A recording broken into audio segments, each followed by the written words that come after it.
Alright, how's it going, everyone? It's K-Wolf here, and I'm back with Genshin, hopefully completing the storyline for Sumeru this time. First, what is this? New recipe rewards. Meat lovers mushroom pizza? Nope, I want to see this. Sunset berry tea? And milky mushroom crisp tower. Huh. Interesting. 2, breathe, 3. So I got 3 new recipes in the mail. Strange. 4, and, Alright, let's go cook this up real quick. I want to see what these look like. I'll host an expedition at the Adventurers Guild.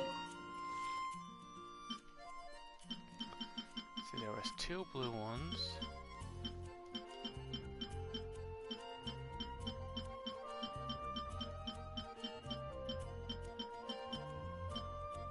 Sunset berry tea increases all party members' attack by 160 to 228 for 300.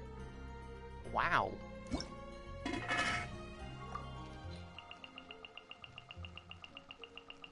Alright. Alright, HOOOWWLING, let's do this.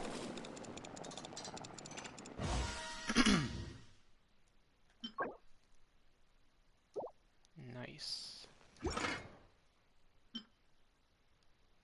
Milky mushroom crisp tower. Interesting. I'll go up.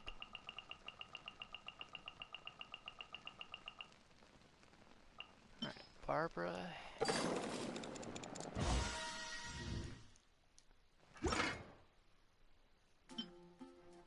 And finally, this new one. The heck is that? I don't remember getting that. You know what? Forget it. I'm not scrolling all the way up 2 more times.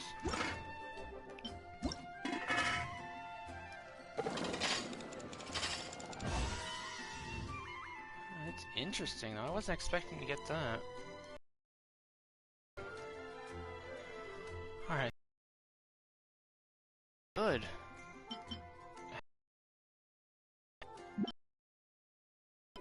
Glad.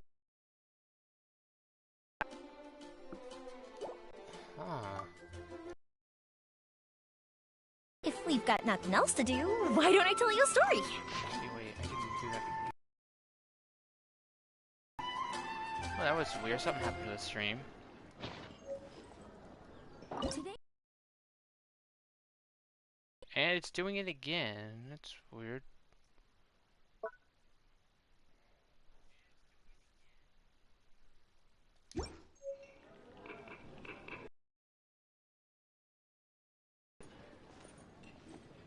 Oh, that would explain it. My ping is going up like crazy. there's a strange wanderer near Wolfendom. Today's recommendation is I guess I'll post an... Alright, let's change back to the story team.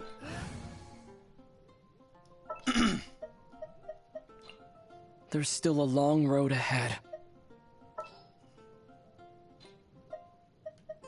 Sorry, Xiangmi, but... We can help. You know what?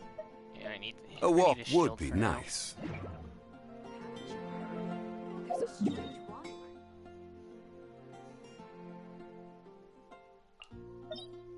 I'll be back for you later, Forsaken Rift.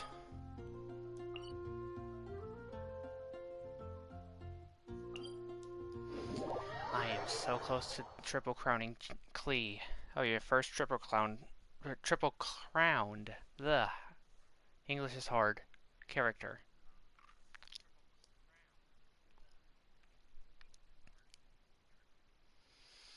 Oh, all I need is like 8 more of the purple freedom things.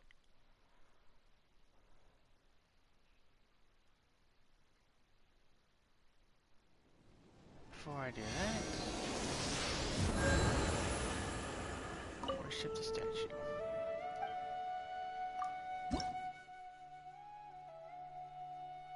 Offer all. I need 10 more.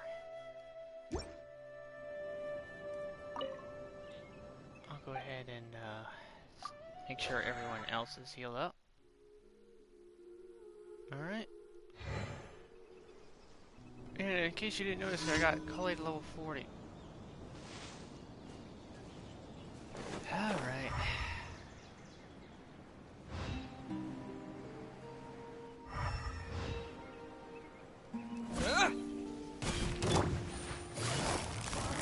Quietly now.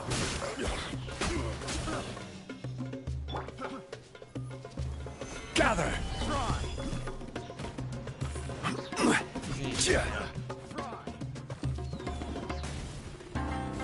Off with you!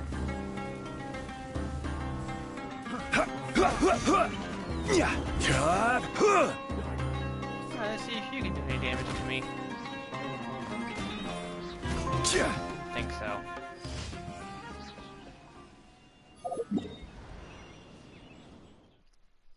I love getting cocky when I use his R2, or not R2, yeah, it's R2, but I got a full night's sleep. Why am I so tired?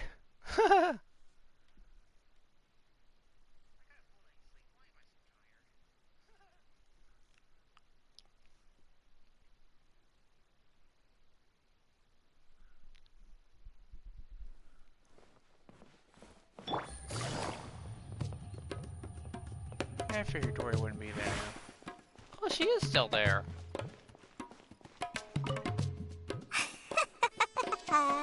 Mora, Mora, shiny Mora.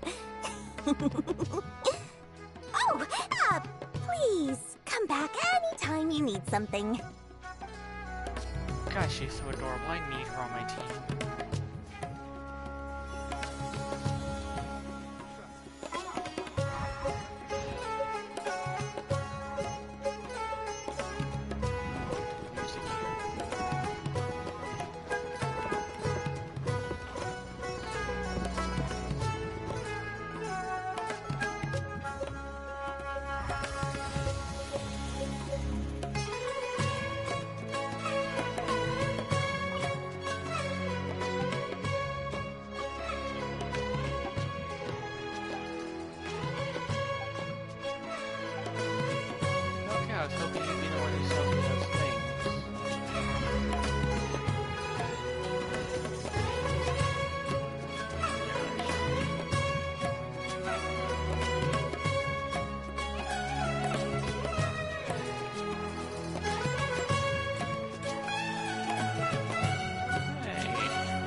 You two made it.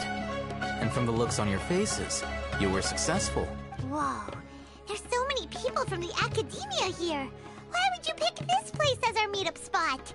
Well, HOOOWWLING is under the academia's control, so naturally the academia has people working here. I came to Port Ormos under the pretense of conducting official business. You're a pretty daring guy. Yep. Relax. No one here is interested in anything we say, and the Matcher won't come here. Okay, now, tell me how your encounter with Dory went. Okay, we did what you asked. So, can you tell us about the knowledge capsule that the academia lost now? Before that, I have to ask. Why are you two so intent on tracking it down? You don't have to answer, of course. Yeah, we just want to meet Kusanali. Yeah, Get info he on her just sister. wants to meet the God of Wisdom and ask her about something important. We've been in Sumeru for a while now, but we still haven't found a way. When we heard that the academia had lost something that might be related to the gods, we came here in case it turned out to be our lucky break. In that case, you're on the right track. A short while ago, the academia lost a knowledge capsule in the desert. It's supposedly a divine knowledge capsule. Ooh, Use it, and you'll gain the wisdom of the gods. interesting. Wow, there's really such a thing as that? Hey, if we find it, Do you think we could learn how to meet the Dendro Archon? Ooh, or how to find your sister? I highly doubt it has any mystical properties, but it does indeed exist. And it's right here, in Port Ormos. So, where exactly? You don't know, do you? That's what we need to find out next. Call it. I won't deny that. I am investigating because I'm curious as to what the Divine Knowledge Capsule truly is. As you know, the Eremites in Port Ormos also have their eyes on it. It is an extremely precious item. The knowledge contained within may bring great power or wealth to whoever has it in their possession. Several brigades have been vying for ownership of it as of late, but there is still no victor. Sounds like something mercenary. My personal finances and connections cannot compete with those of the Eremites. After attempting various methods, I finally managed to reach a tentative agreement with several brigades. I agreed to forego ownership of the Divine Knowledge Capsule in exchange for the opportunity to study it. After all, there's no harm in understanding what it is. However, there are those who are less amenable to negotiation, such as those from Ain al-Ahmar. They adamantly believe that the Divine Knowledge Capsule contains the Scarlet King's power, and that he will return to this world when they obtain it. They refuse to let anyone from the Academia tarnish their deity's soul. Bryson, I'm going to slap you. Are we clear?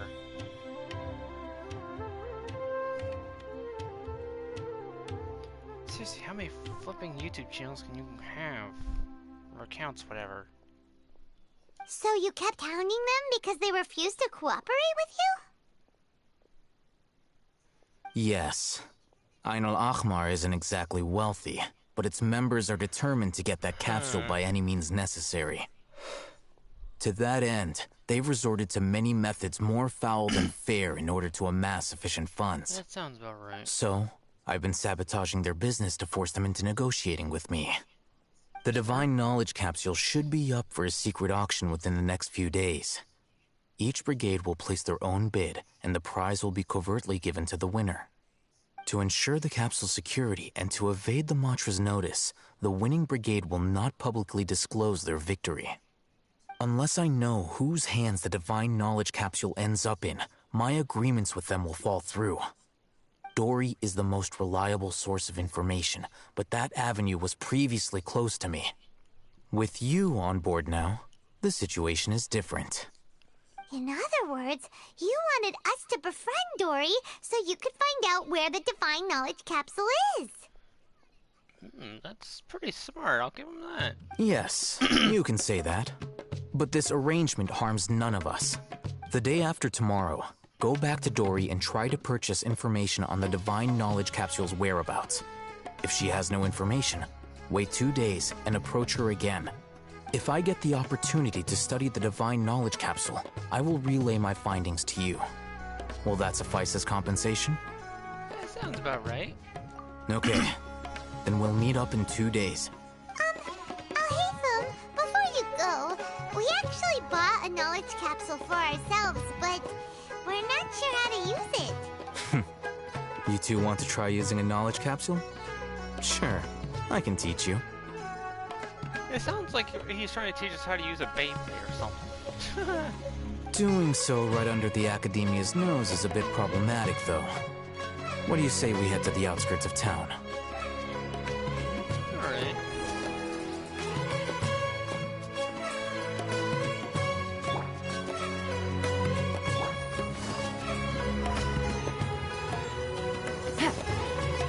Are you so I can buy something? Yes. Imports. Oh, hello! I could use all of these. Oh, except those. Oh, I can use that. I don't need these though. I could definitely use all those though.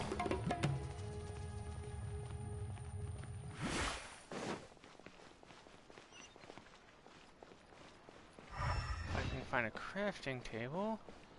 I can make those things and send Chi-Chi, so she's even stronger.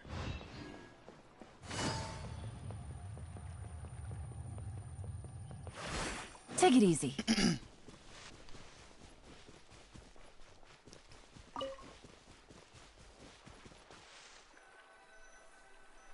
All right. This place works. Show me the capsule you purchased. Here. Sword Fighting Techniques 8. Huh. A combat class knowledge capsule. This class is something of a rare find these days, since most have been taken by the Eremites to augment their battle capabilities. Really? Ah, yeah, what a great buy! And it harms the enemy, so it helps us. If you want to determine the efficacy of this capsule, I can evaluate your combat ability. However, effects will likely be minimal if you already possess a high amount of strength. So then it's probably useless. We can conduct a controlled experiment where you fight 2 battles. One before using this knowledge capsule, and one after. While you fight, we can use an Akasha terminal to monitor your various physical parameters. Am I gonna learn how to parry or something? There may be variances in your physical strength between the 2 tests, as well as a disparity in your opponent's abilities. But don't worry. I'll run statistical analyses afterward to mitigate any confounding effects. Wow! Haytham! You must have been one of those guys at the Academia who got top grades on everything. Paimon's curious about something, though.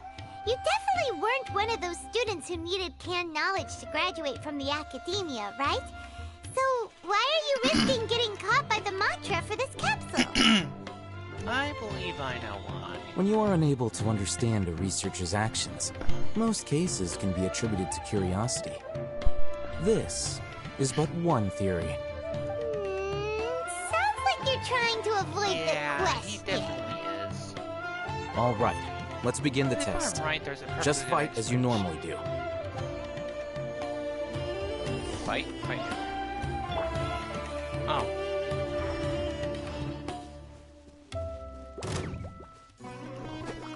Scatter! Yeah! Ruh! Yeah! Huh!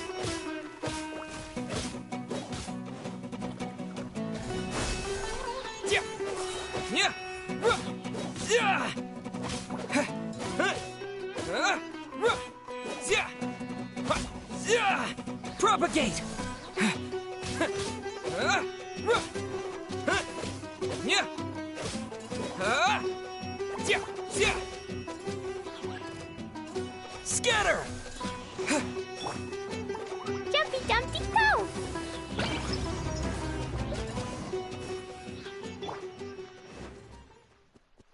Alright. Yeah, I definitely like using Klee. All right. I'll link your Akasha terminal to record data. The next step is to use this knowledge capsule. Hold it in your hand. I'll help you establish a connection with it so you can activate its power. Alright, here we go.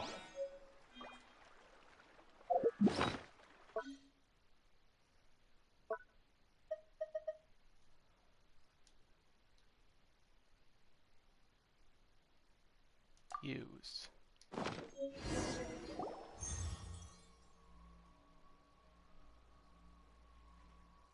Whoa.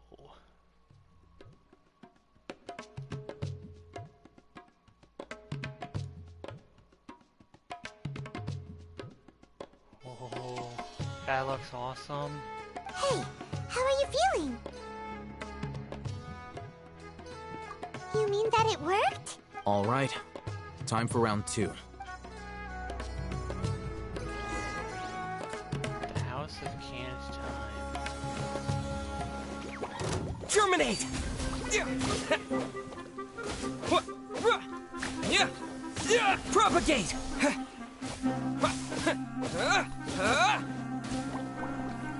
Yeah!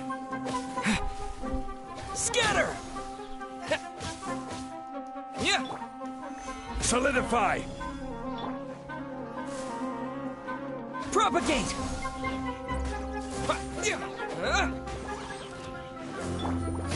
Busted.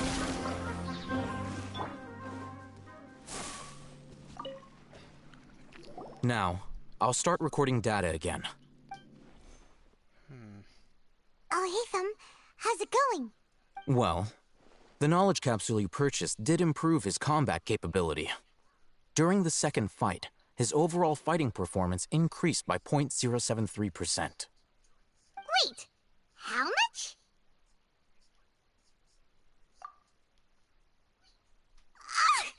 Dory's such a jerk! She totally scammed us! 1,000,000 mora? This thing isn't worth a tenth of that amount! Paimon, it's probably because I'm already strong as heck. Of course, this could be because he is so powerful that the capsule's contents were unable to produce a substantial increase. Thank you. At the very least, this test allowed me to gain more insight into you two. Our deal seems increasingly worth my investment. I'm heading back to HOOOWWLING. I await your response in 2 days' time. This is Mora for when you ask Dory for information. Pay her as much as she requests. Yes, sir.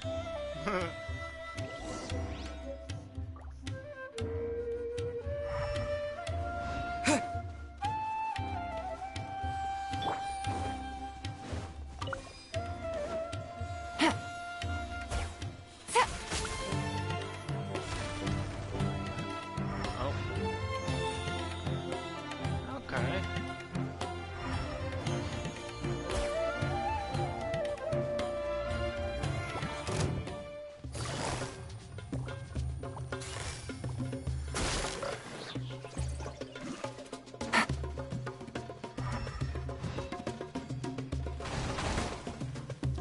I said I hit a little bit.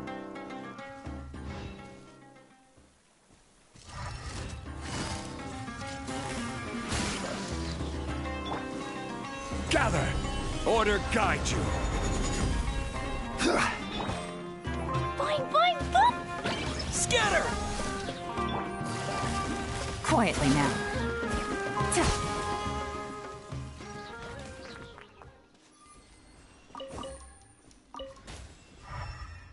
There you are. Treasure. One way to draw your target up. Here you go.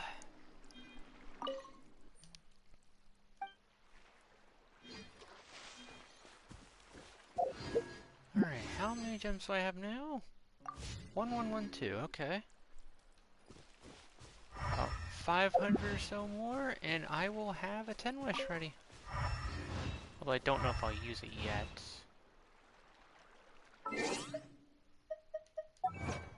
Alright, achievement. Use the key of knowledge. Yep.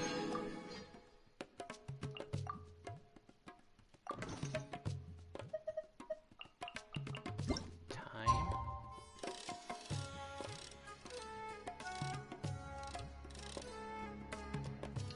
Also, you can skip 2 days. Interesting. Didn't used to be able to.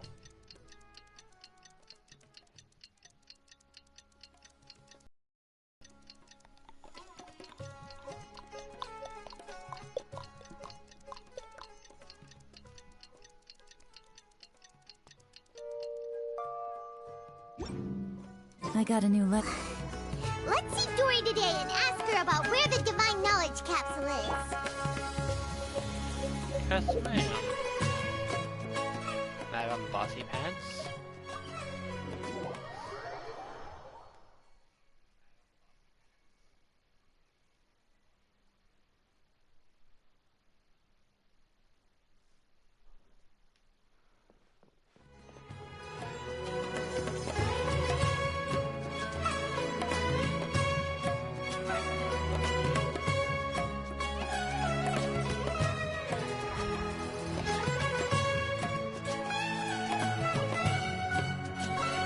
Here, over here! Oh, welcome back, my loyal patrons. What can I do for you this time? You name it. Canned knowledge, supplies, or anything else you need. I'll find a way to get it. Where there's a waterfall of Mora, there's a way. Can you really get us anything we want? Anything at all? Aha! So it appears that canned knowledge alone is no longer sufficient for your opulent appetite. Then please oblige me. Tell me what you have in mind. Oh! I knew customers with pockets as deep as yours would undoubtedly crave something more profound than ordinary canned knowledge. But you know, that kind of information isn't going to be cheap. After all, I had to work really hard to weasel my way into the auction site. Not to mention that if anyone found out that I was the leaker, I would be in big, big trouble. But how can we be sure your information is accurate? Because to me, anything of value is what I consider to be my supply. Therefore, I must always be aware of what's hot on the market in order to secure more sales. That sounds fair. As for the information's authenticity, well, you've no need to worry about that. I used a camera to take a picture of the transaction. That way, no one can dispute it. Name your price. It's always a pleasure doing business with such sterling patrons. I just noticed your pupils. Ooh. Now that you've paid in full, here's the scoop. The Divine Knowledge Capsule was purchased yesterday by a certain Misery, the leader of Ain el-Ahmar. Ain el-Ahmar? You mean the Eremites who worship the Scarlet King? Ah, so you're already familiar with them. Unfortunately, yes. The group has done everything in their power to obtain the Divine Knowledge Capsule. After all, they believe it contains the power of the Scarlet King. That Divine Knowledge Capsule is unlike any other canned knowledge I've seen before. It was glowing bright red. Oh, glowing red usually means bad. The capsule is clearly visible in the picture I took. You can look for yourself. Thanks for the info, Dory. Please, it's my pleasure. It's all thanks to discerning customers such as yourselves that my efforts yesterday were not in vain. Please, don't hesitate to contact me if you ever need anything else in the future. More effort, Dory, opens doors. Well, we figured out where the Divine Knowledge Capsule is. It turns out it ended up in the hands of Ain el-Ahmar. Let's head back and talk to Al-Haytham. Look at this picture first. Look at that. Oh. I can't look at it. Let's see.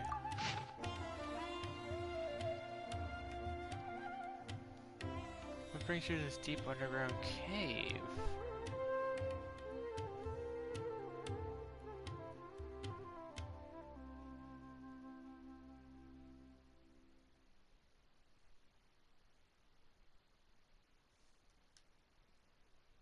Countless dev once dwelt.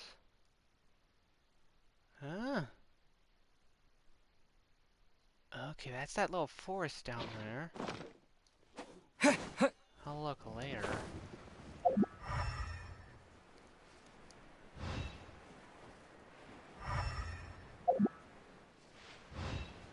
Hey! Al-Haytham! We got the info you wanted! Really? All right. Let's hear it. Dory even gave us evidence to verify the intel. Huh, look at that. Clear as day. It must have taken some guts just to infiltrate the scene of the Eremites' transaction. But then to get close enough to take a picture like this. Bold move, Dory.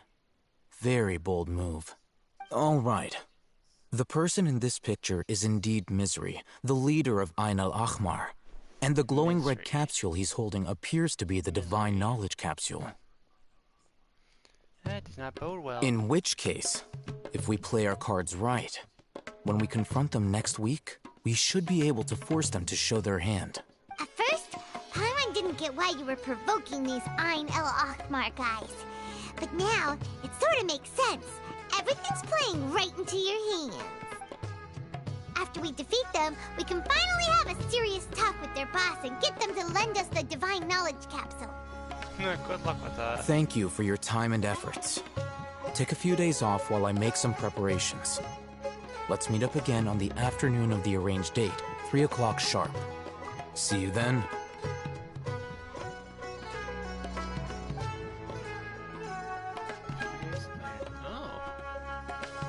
Al-Haytham sure is taking his time. Where could he be? Oh, there he is. Sorry to keep you waiting. Let's head to the pier in front of Faros Lighthouse. Yep, let's go. Time to whoop some butt.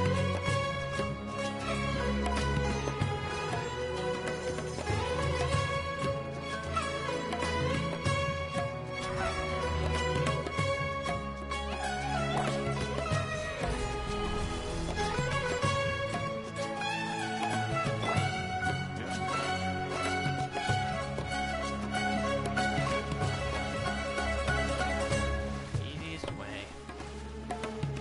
Mostly because I don't feel like running all the way around.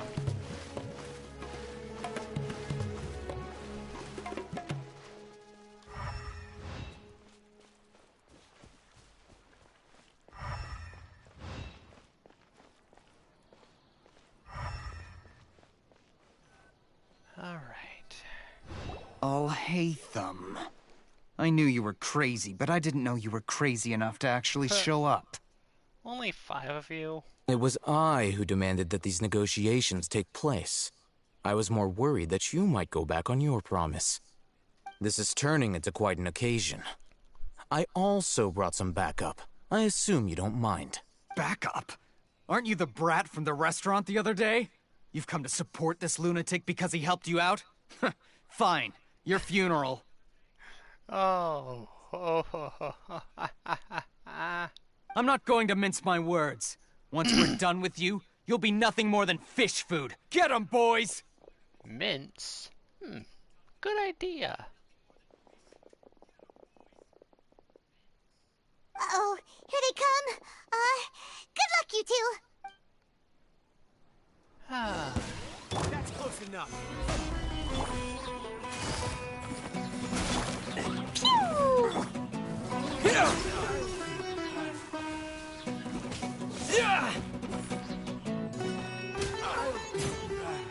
Following orders. Lucky today. Propagate! Gotcha. Boing, boing, boom!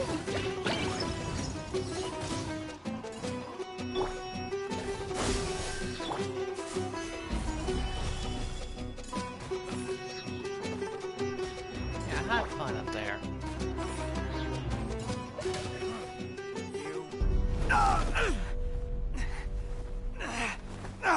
Academia scum!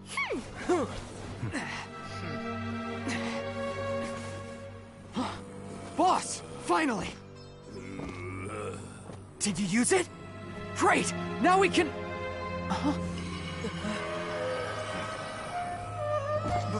Boss? Uh-oh.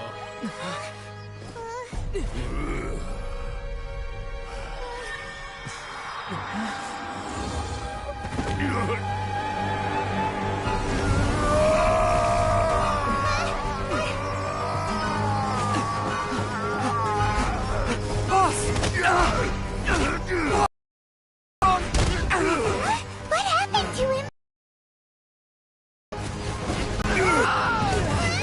We have to cut his Akasha connection, now.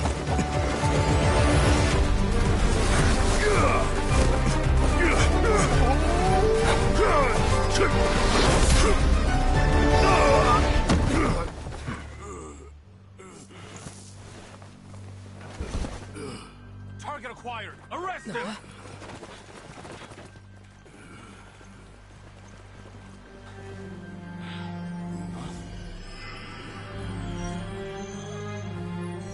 Do not impede our work. Is that understood, Al-Haytham? Of course. I was only trying to help. Take him away!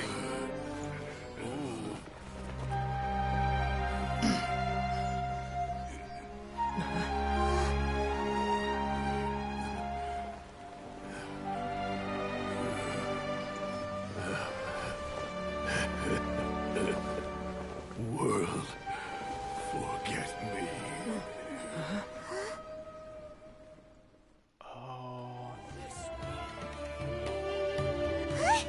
What in Tibet just happened? It's like that big guy suddenly lost his mind. It looks like he used the Divine Knowledge Capsule. You mean the Divine Knowledge Capsule did that to him? Oh, yeah. You mean how some researchers go insane after getting knowledge from Irminsul? I've heard of numerous incidents of researchers in Satyavada life going insane. The state that man is now in suggests that this is a similar situation. This divine knowledge capsule does appear to be linked to the gods, but beyond that, it doesn't seem anything like the rumors suggest. Possessing it doesn't grant you divine wisdom or power. Did you hear what he said? World, forget me. What could that possibly mean? It was one of the Archons. If the mantra took him away, then that means the Academia got the divine knowledge capsule back too. What a shame. We were so close. Are you sure about that, Paimon? Think about how this guy's been acting. Still, Paimon didn't expect the divine knowledge capsule would be so dangerous. Imagine if we tried to open it. Oh, who knows what would have happened to us? As things stand, there is no reason for me to remain in Port Ormos. I believe our collaboration has also reached its end. I'll be seeing you again soon. Guaranteed. Oh, we were so busy trying to find the divine knowledge capsule that Paimon forgot to ask you something. One moment. Since you're a member of the Academia, do you have any idea how we can go about meeting Lesser Lord Kusanali?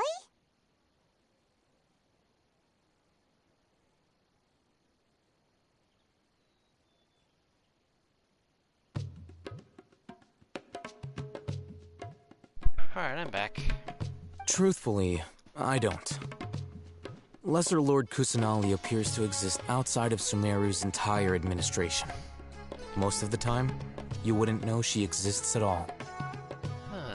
Moreover, since the Academia possesses the Akasha, a symbol of our deity's wisdom, scholars have no reason to desire to make contact with the deity herself anyway. Everything about Lesser Lord Kusanali is such a mystery! Yep. I'm heading back to the Academia. How about you two? It's almost the day of the Sub-Zero's festival. Maybe we should head back too. We've been rushed off our feet over the past few days, so maybe a little rest and relaxation will do us good. Rushed off her. Karma, you've been rushed on your floaty, whatever. Then we'll part ways here, Alhaitham. Until we meet again.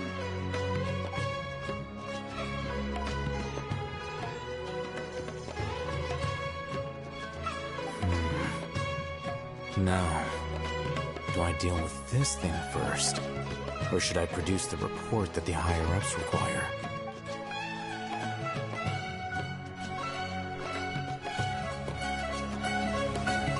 Act 1 complete.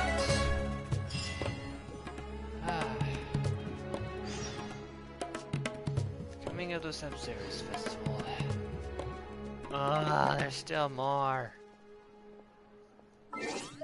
Ay, ay, ay.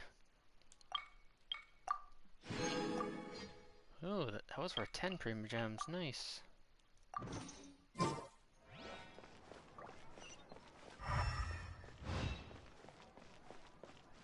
What's going on? How can there be Kairagi? Don't slack off.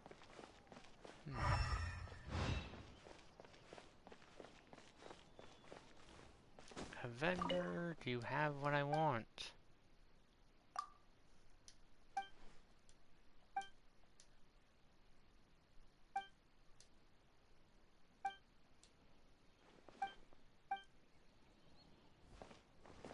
Sorry, pal, I've seen it all before.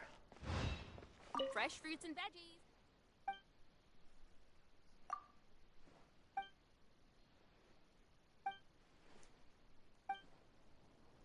Yes, ma'am. Satan Peaches, nice.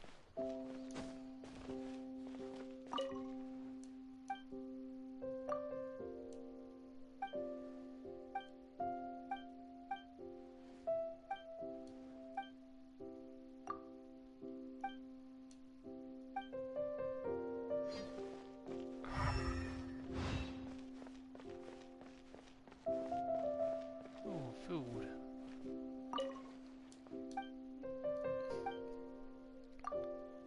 I've already talked to this guy.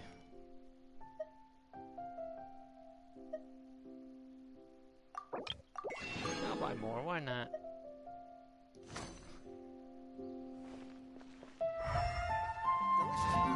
Freshly made and served. Alright. I want to complete the story, so...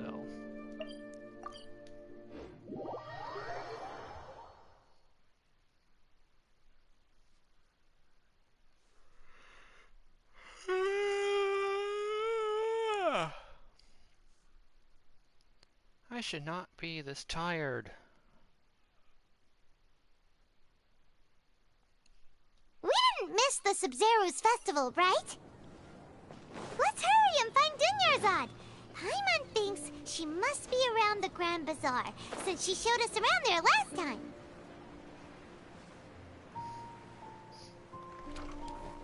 Yeah, it's been a while since we were last here, so... Hey, there she is. There she is! Dunyarzad, we're back! Just as promised, Traveler and Paimon. I'm so glad that you two came back to celebrate Lesser Lord Kusanali's birthday. Indeed. The festival's tomorrow. We've been preparing for so long that I can't help but feel a little nervous. There's no need to be nervous. Paimon's sure that Lesser Lord Kusanali will feel everyone's gratitude. Thanks, Paimon. I hope that everyone who comes to the festival will also have a good time.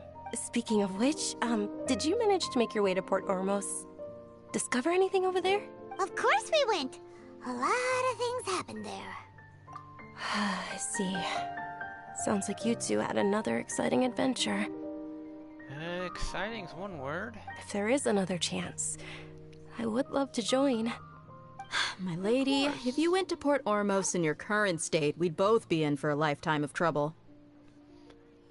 Dia! You were eavesdropping! Paimon, I can imagine it's hard not to eavesdrop with two sets of ears. It's called covert protection. Keeping an ear out for what's going on around my employer is part of the job. Are those other ears? It's alright, Dia. Hair? I merely said I would like to go. I know better than to think my body could handle it. The festival's tomorrow. I've been doing nothing but causing trouble for you. So Dia, please take some time to relax. I'll be fine. Even when you put it that way, it still doesn't feel right. Yeah, those... It looks like just hair. I can't tell. Don't worry, my guardian knight. Okay, fine, but only tonight. Tomorrow's a big day, and many no-good scumbags are gonna try to take advantage of that. Oh, you two must be exhausted from your long journey back to the city. My apologies for not realizing this sooner. I've already prepared a room for you to rest. Please follow me. Whoa, you're so thoughtful. Right. The Morn 1,000 Roses Parade. Spice is here. We've got all kinds.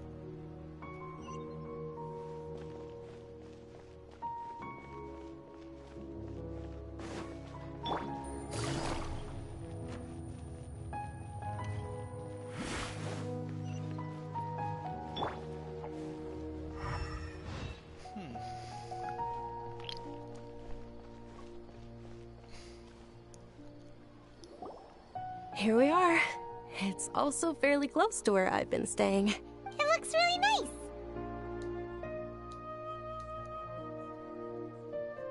nice. Not at all. Just tell me more about your adventures when you next get the chance. Gladly. That's Paimon's specialty. Paimon can tell you stories next time. Oh, if you don't mind, how about we all walk around together tomorrow? All of my friends will be working the festival, and Dia's still insisting on her covert protection. Yeah. It'll be pretty hard to relax and enjoy the festival if Dia's constantly hovering over you, right? Then let's meet at the nearby bazaar first thing tomorrow morning. Have a great night. It's a deal. Good night, Dunyarzad. I may be too excited to fall asleep tonight. See you tomorrow. Paimon's starting to really look forward to the Sub-Zero festival too. Will there be lots of yummy food? Oh, no. Thinking about food is just gonna keep Paimon up all night.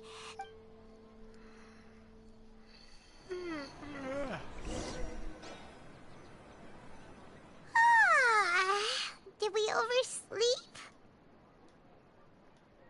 We should go meet Dunyarzad right away!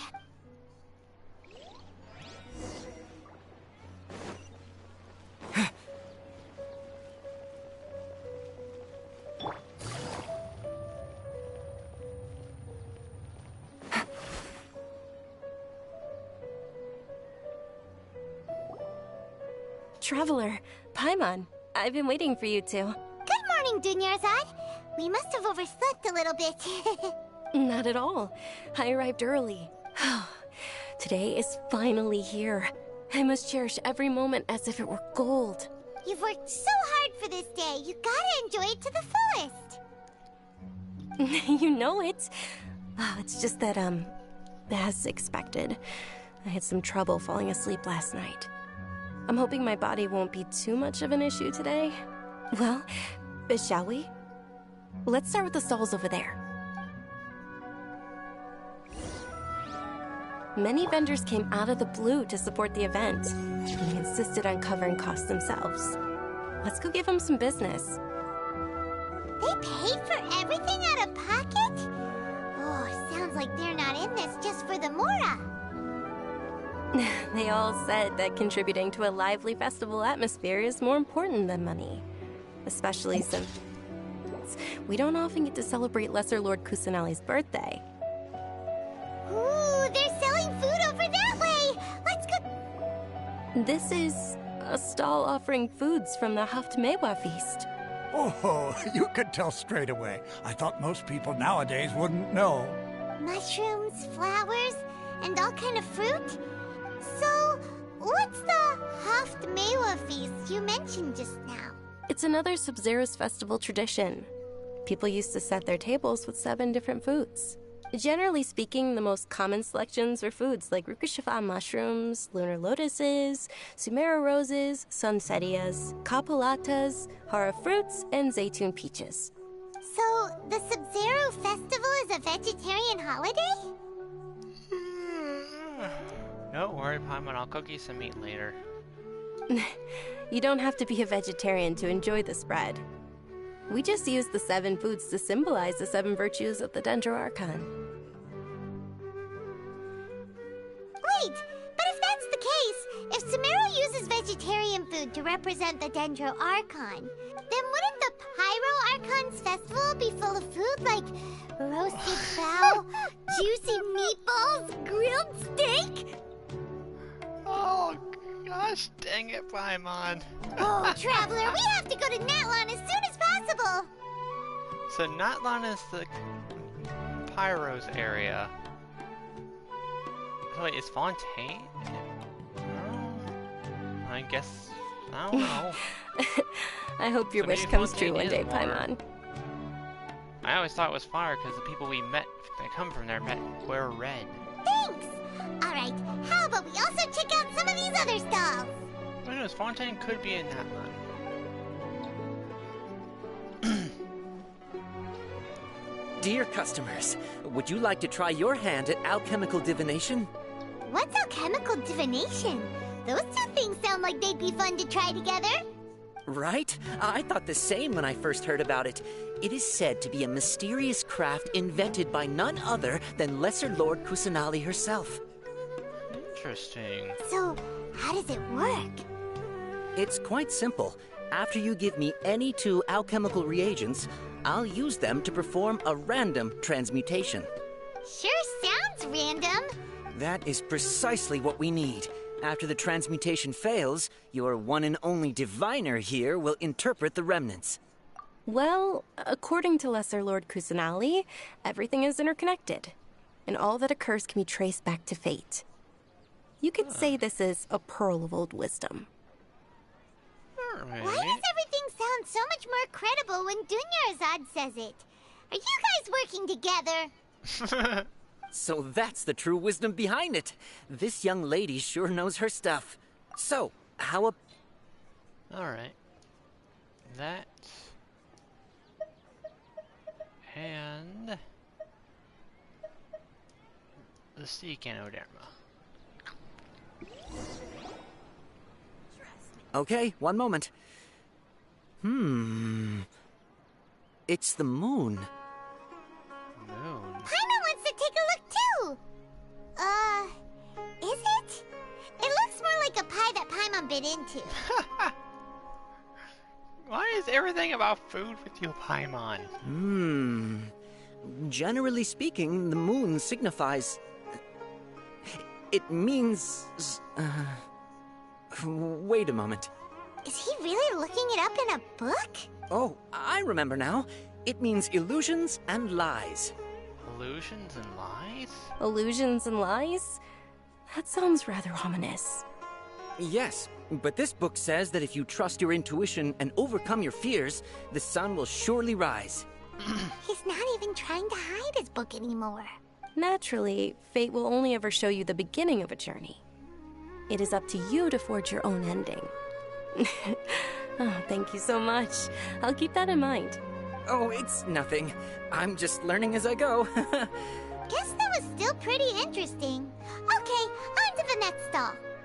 Let's go. They say the Sub-Zero's festival was very lively a long, long time ago.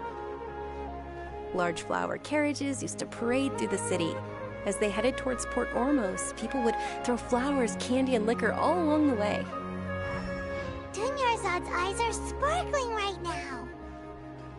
I wish I could have seen that spectacle. But if you ask me, I'm sure Nilou's dance of Sub-Zeros would be just as impressive.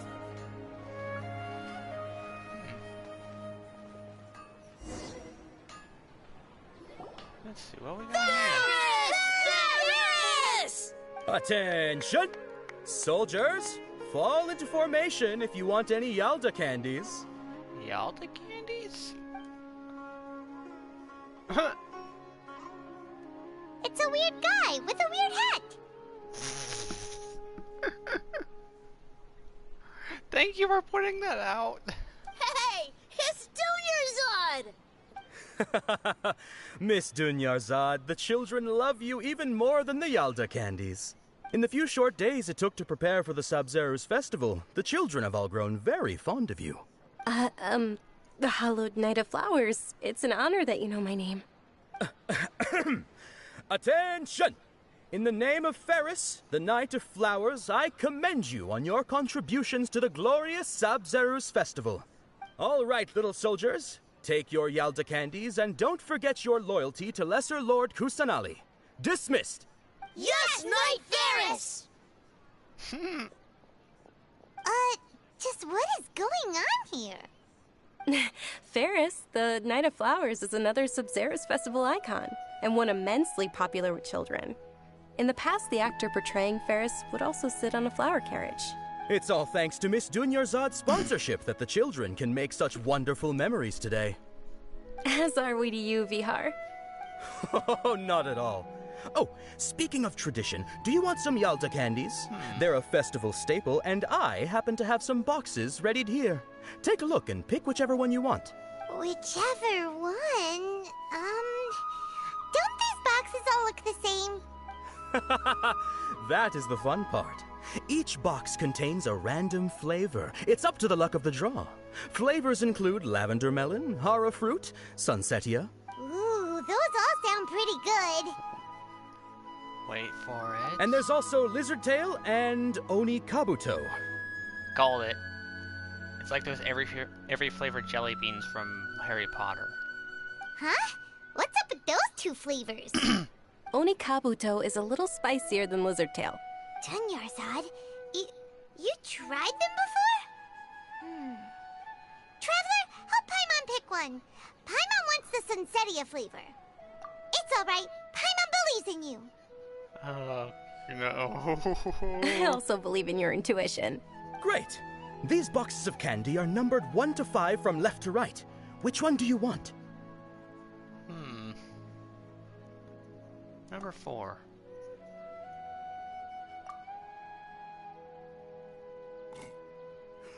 Excellent work. That is indeed sunsetia. Hey! I just guessed because this is the 4th Archon we'll be meeting.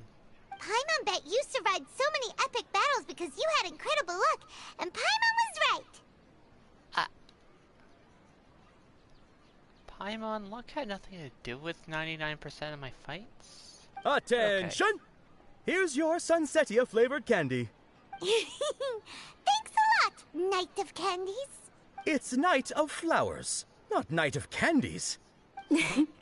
Paimon really wilted the carriageless Knight of Flowers. They all basically sound the same. We got our candy, so let's keep going. Oh, actually, I just remembered that I left something behind. Since you're here, can you come with me to get it? Of course. Dunyarzad, you probably forgot because... How embarrassing. Amateurs can't go on like this.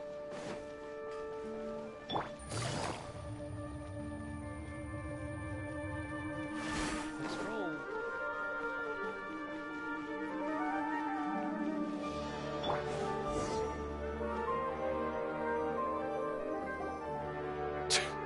We're too late.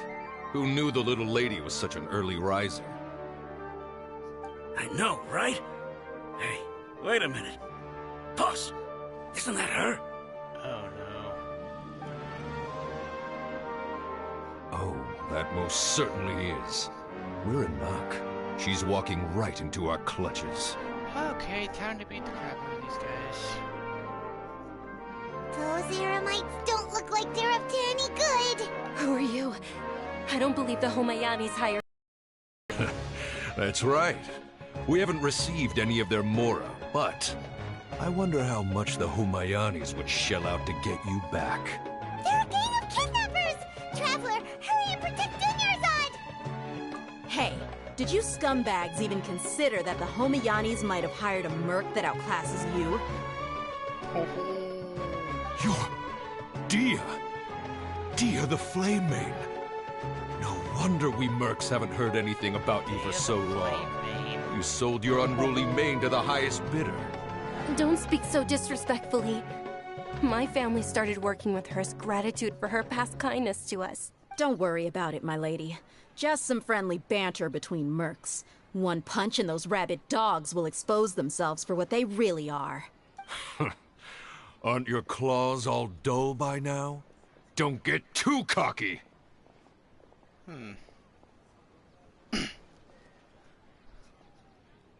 Oh.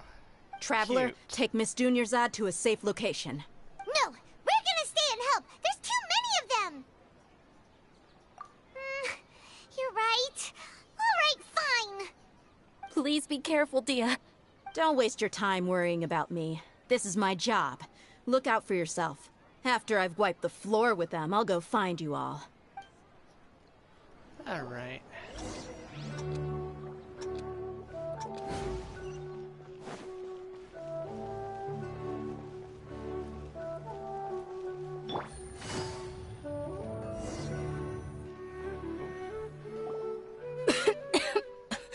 Dunyarzad, are you okay? You look a little pale. I'm fine. My body always reacts like this whenever I exert myself too much. You sure you're okay? I'll be fine after some rest. I'm more worried about Dia. Yeah, don't worry.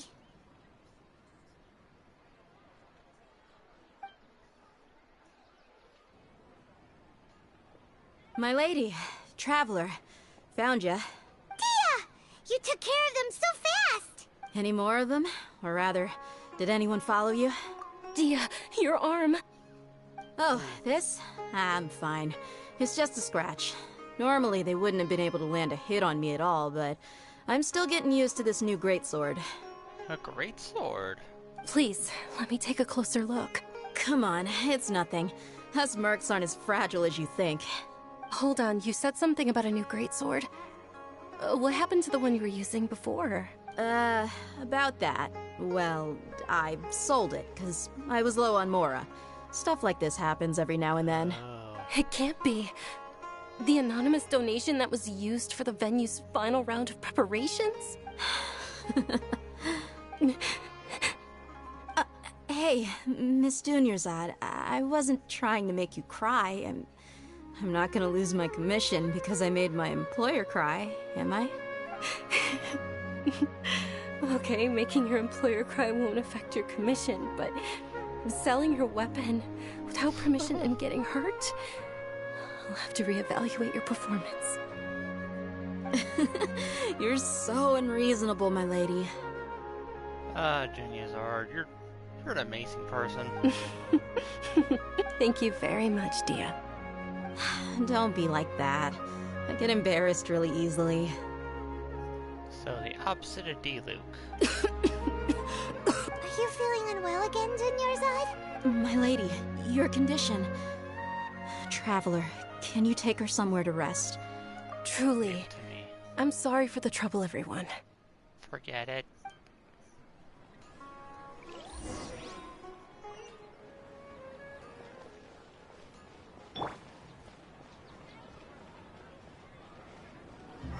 Don't you think my craftsmanship deserves a higher?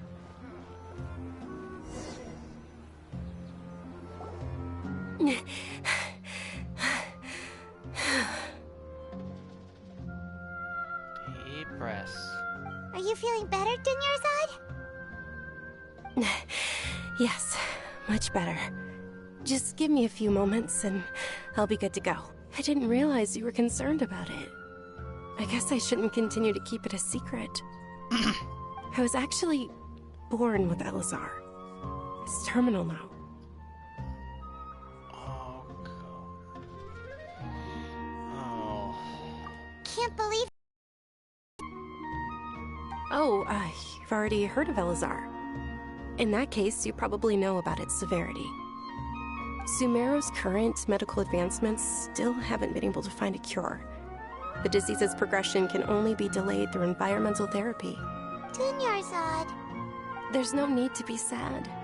I've always lived with Elazar and I came to terms with it a long time ago. Compared to the simple fact that I'm afflicted with this, it have been much more painful.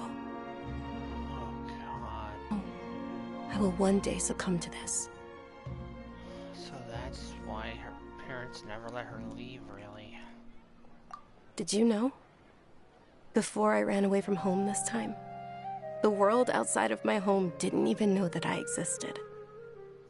So she's never seen the outside world till now? Since I was a child, all I could do was sit on my bed and stare at everything outside of my window.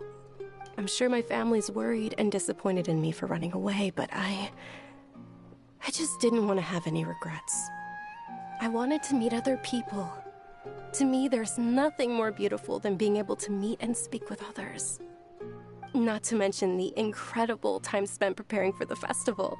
The joy on everyone's faces here, and all the support I've received from friends like Dia.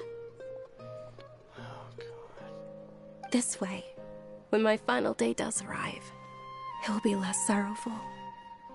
At the very least, many people will remember that I once existed in this world, right? As long as you don't forget Paimon, Paimon also won't forget about you. No, even if you forget Paimon, Paimon will still remember you. Thank you two so much. I apologize for the depressing conversation. This is out of character for me. To be honest, Lesser Lord Kusanali gave me the courage to do all of this. If it weren't for her encouragement, I wouldn't have taken that first step. You're strong yourself, Genshin. Don't sell yourself short. Thanks. There will always be frustrations in life, but I know that the point of living is not to leave behind any regrets. Oh, right. Isn't it almost time? Huh? Almost time for what? Isn't the Dance of Sub-Zeros about to begin? It's the part of the festival that I've been looking forward to the most. Nilu will recreate that legendary scene with her most splendid dancing. And the Sub-Zeros festival will conclude amid everyone's applause and blessings. And with that, my wish will also... Then what are we waiting for? Let's go to the stage! Yeah, we should still make it in time. Take it slow.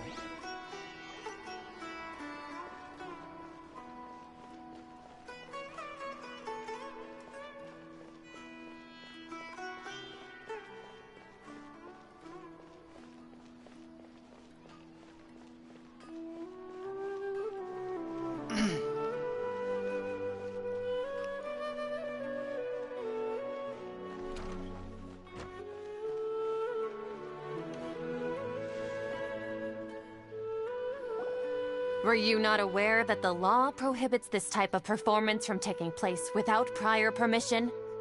I'm sorry, what? Over there! Someone's yelling at Nilu! I think I just saw the Academia's Grand Sage. But the Dance of Sub-Zerus is one of the key parts of the Sub-Zerus Festival. If we can't perform it... The Sub-Zerus Festival.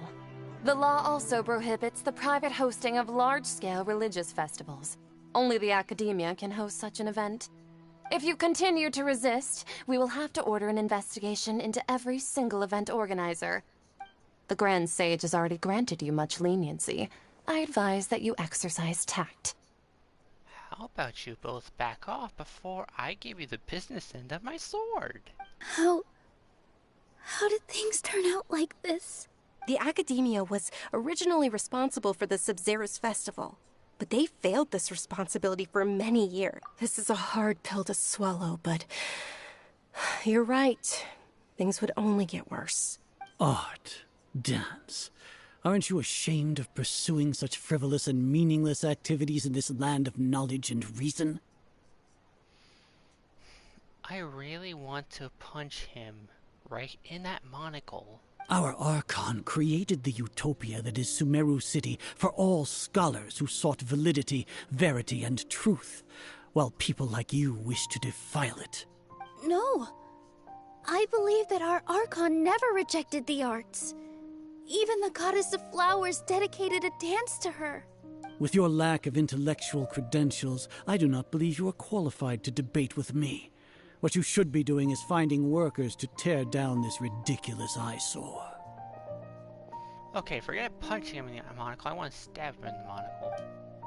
When we return, have the scribe draft an ordinance before the next Nyargarbaha Day that prohibits public art performances. We will announce it to the public later via the Akasha. Understood. I will inform him when I return. The Sub-Zerus Festival. Go celebrate the birth of that god to your heart's content. Nilu, are you okay? Oh, Dunyarzad. You all saw that just now? The Grand Sage ordered us to stop the performance. Yeah. Let's go somewhere the Academia can't find us and perform there. But how do we let everyone know? And what about the atmosphere and the stage? Or we could get people to block them off so they can't interrupt the performance. No. They just threatened to investigate the organizers. If we were caught... Nilu, it's all right. Don't worry about it. But you've been looking forward to the Dance of Sub-Zerus so much.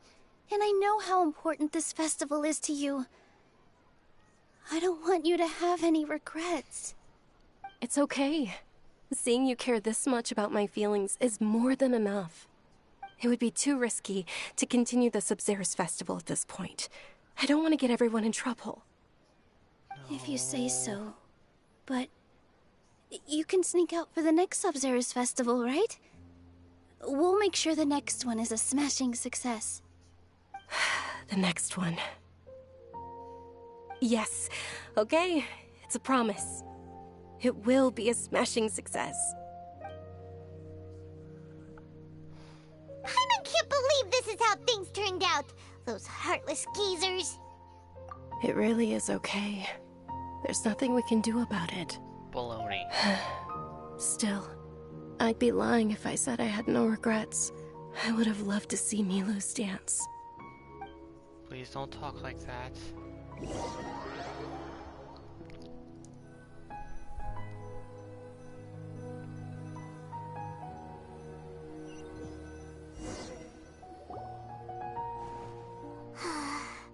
A lot happened today. It's a shame the festival ended the way it did. Nilu and Dunyarzad promised to make the next Sub-Zerus festival a success, but Dunyarzad... yeah... All connections have been secured to construct the most stable framework possible. The project has entered its most critical phase. Power has begun to flow from...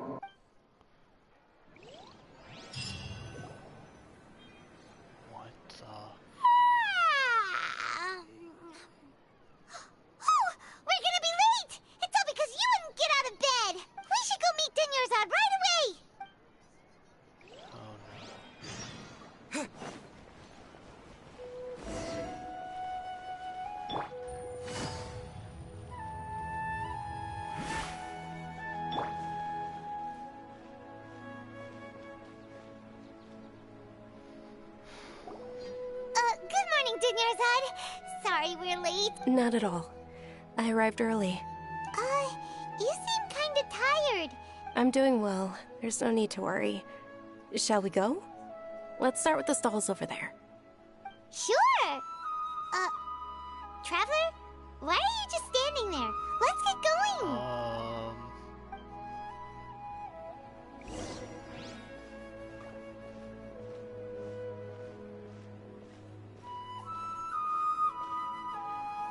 Ooh, they're selling food over that way! Let's go take a look!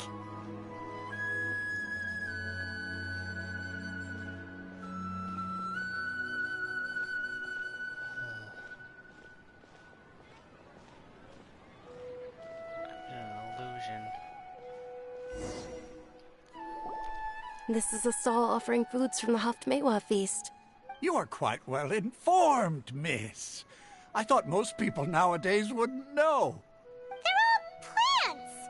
Oh, Paimon's a little disappointed. Actually, what is the Haftmewa feast you mentioned just now? It's one of the Sub-Zerus festival's traditions.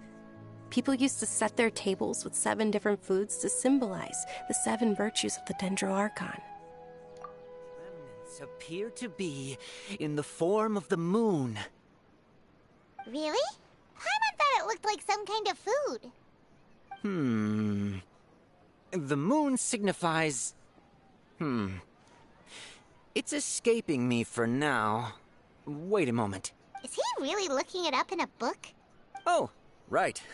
It means illusions and lies. But if you trust your intuition and overcome your fears, the sun will surely rise. Understood. I'll keep that in mind. Oh, it's nothing. I'm just learning as I go. Guess that was still pretty interesting. Okay, on to the next stall. So, where to next? This new shipment of items, they're also ridiculously overdesigned. She's not talking this time.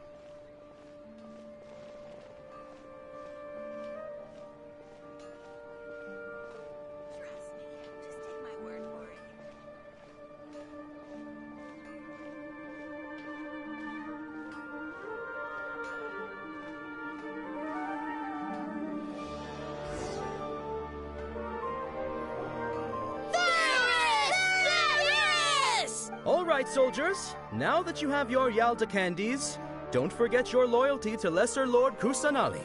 Dismissed. Yes, Knight Ferris! What's going on? Is this a play? Ferris, the Knight of Flowers, is another Sub-Zerus festival icon and one immensely popular with children. It's all thanks to Miss Dunyarzad's sponsorship that the children can meet the Knight of Flowers. Oh, do you want some Yalda candies? I happen to have some boxes ready here. What's to pick? It's not that simple. Each box contains a random flavor. It's up to the luck of the draw. Flavors include lavender melon, hara fruit, sunsetia. Ooh, how interesting. And there's also lizard tail and oni kabuto. Why do those flavors even exist? Traveler, help Paimon pick one. Paimon wants to eat the sunsetia flavor. Great! These boxes of candy are numbered 1 to 5. Ah, excellently chosen. Number 4 is indeed sunsetia. Ha-ha! Paimon bet you had incredible luck, and Paimon was right!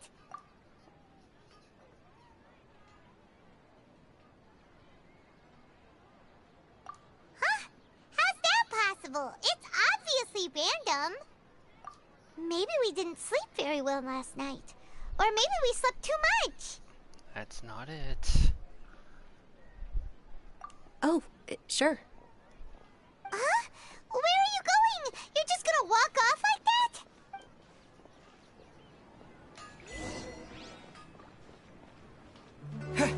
Going here?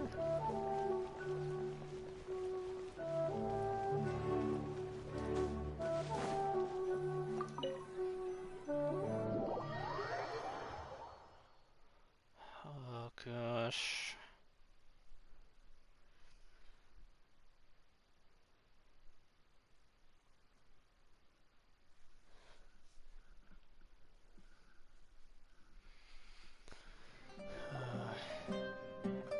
feeling of deja vu? Oh, Paimon knows what that is. It's when you feel like you've already experienced whatever is going on. In that case, Paimon also felt something like that today. So, why'd you run here in such a hurry? So that's it! You're intentionally doing things you usually wouldn't.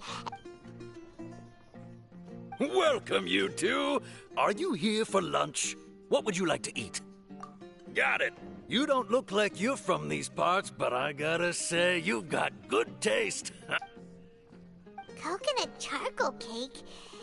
Isn't it that burned thing that didn't look tasty at all? I wouldn't normally get that. Oh, Paimon understands what you're trying to do now.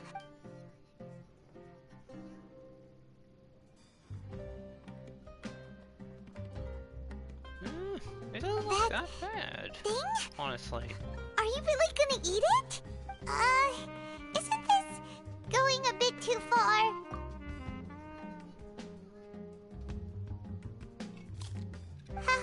How was it? The look on your face is telling Paimon that it tasted awful. Then, you mean... That's impossible! We were just talking about how gross it looked! So, would this be a case of taste bud deja vu? Paimon also gets the impression that we've been here many times, even though we aren't regulars. How about...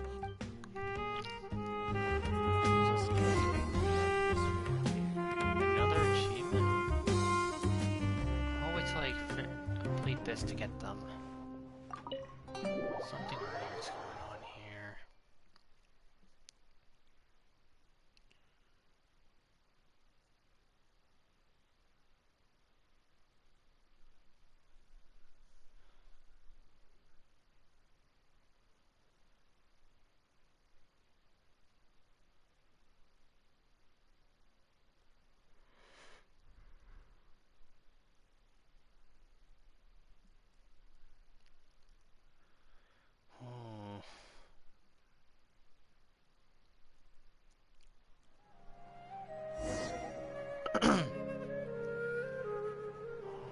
What's happening?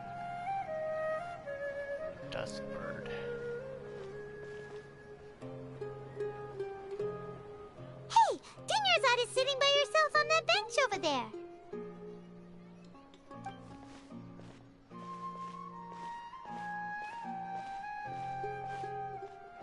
What a coincidence, Dinyarzad! We meet again! Oh, I ran into some kidnappers just now, but thankfully Dia came to my rescue. I started to feel unwell after that, so I sat down here. Kidnappers? Oh my goodness, are you hurt? I'm okay. Dia's arm got scratched, but it isn't serious. Whew. That's a big relief. But, Dunyarzad, you seem a little down today. It's the Sub-Zero's festival, and you've been looking forward to it so much! Not at all. I've always been like this. Excessive physical exertion or strong emotions tend to aggravate my illness. Besides, no matter how amazing today may be, it is but a single day. After however many more days, my time will come to an end. That doesn't sound like the Dunyarzad we know. Paimon doesn't quite follow you, and Paimon feels like something's really got you down right now. It really is fine. I don't mind. Huh? Did something happen? Dunyarzad, have you ever felt deja vu? You know, like when you've already experienced something that's happening right now? Deja vu? No. But my days have been the same for years now. Even if I were feeling deja vu, I suppose I would already be used to it. Oh, Paimon sees. It's almost time. Huh? Nilou's Dance of Sub-Zeros is about to begin. Let's go.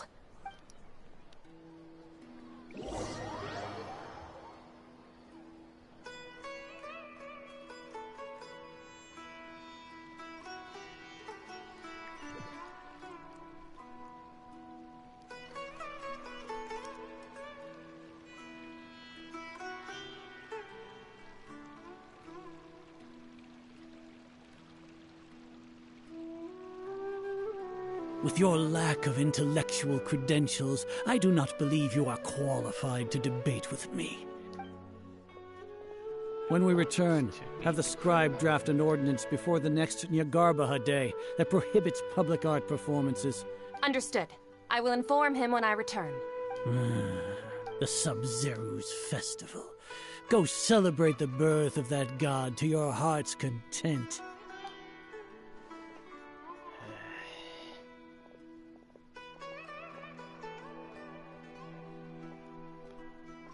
I won't exactly be upset if a beast gets to that guy before I do.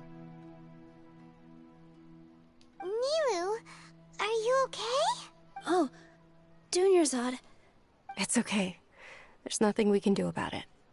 But you've been really looking forward to this. I don't want you to have any regrets. It truly is unfortunate, but I don't want to cause trouble for anyone. Didn't the Grand Sage say that he might investigate the organizers? True, but... well, okay. I'll just have to try again next year. The next festival. I probably won't be around by then. Wait, what did you just say? No, nothing. I'll be heading back to rest. Thank you for your help, everyone. Paimon can't believe what those heartless geezers did! Did Dunyarzad already go back? We should also return and get some sleep.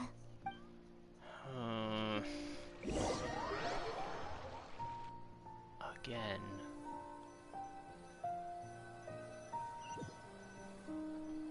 Danger Archon does have the power of illusions.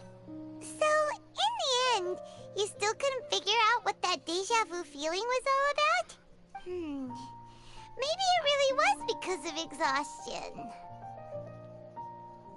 Same here. That's why Paimon stopped thinking about it halfway through the day. Then, how about we settle in and get a good night's sleep? For now, we can chalk things up to exhaustion. We can do more thinking tomorrow. Avatars of the Danger Archon. Observing a modest drop in the output of Jnana energy, but values still remain within normal parameters. Continue to monitor for variances in the data.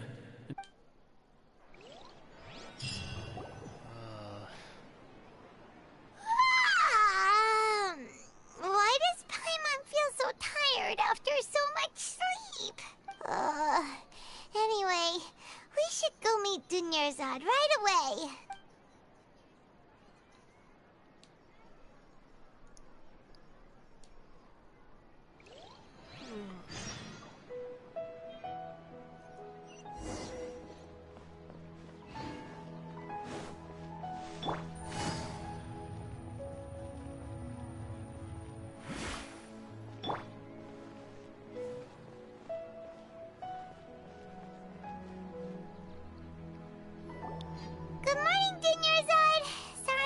You waiting? Not at all. I arrived early. Huh? Paimon thinks you sound kinda tired. Did you not get enough sleep? I'm doing well. There's no need to worry. Shall we go? Let's start with the stalls over there. Great idea! Let's get going! Traveler?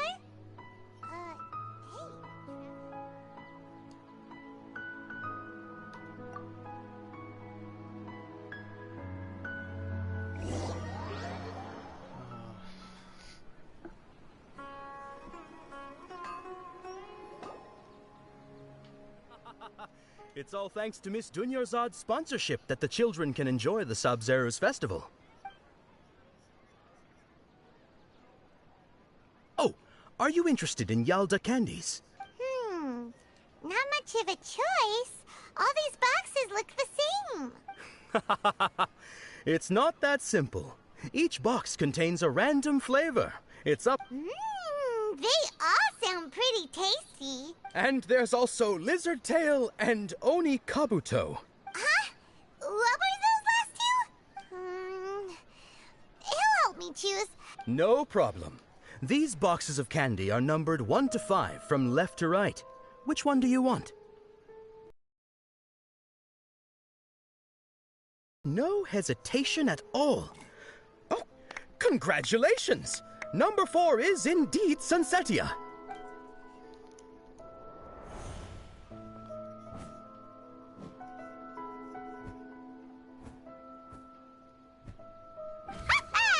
Paimon knew he always had incredible luck.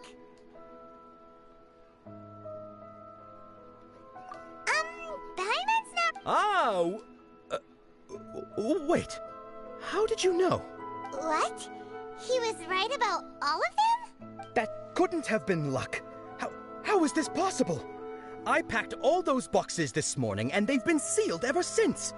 You couldn't have known beforehand. Mind reading? X-ray vision? Or some kind of magic trick? This is way too freaky. Tell us what's going on. Since when did you get superpowers? Traveler? Kusanali. Hey, where are you going? What's going on? Did you see something? Us leaving Dunya aside without letting her know is kinda rude, you know.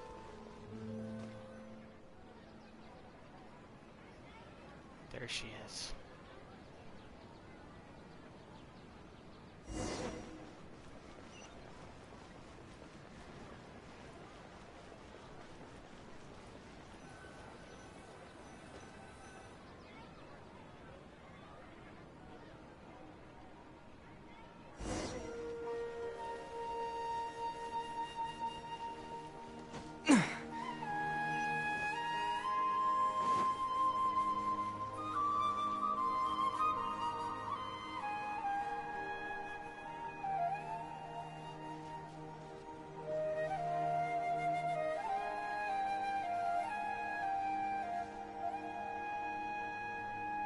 What are you looking for?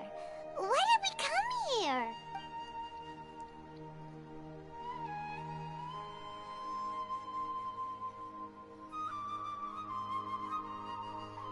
Traveler?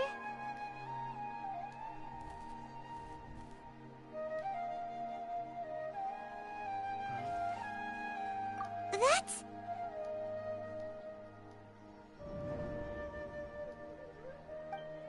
The avatar's gone.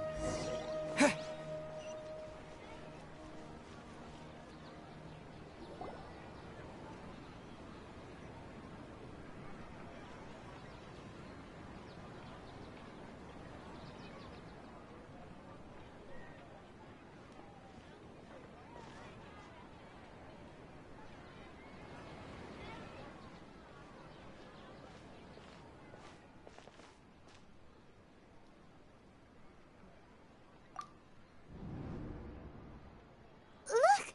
That's... Isn't that Dunyarzad? What's happening here? Why are there 2 Dunyarzads? You already know that this isn't your first Sub-Zero's festival, don't you? I'm sure you already know how to use this. A knowledge capsule? Where did you get it? What's inside? You should use it too, Paimon. You know Paimon? This isn't our first meeting. Well, this seems kinda sketchy, but Paimon feels like this is what we should do.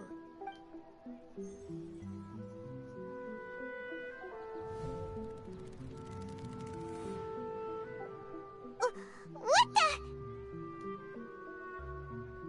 This is our 20th time at the Sub-Zero's festival?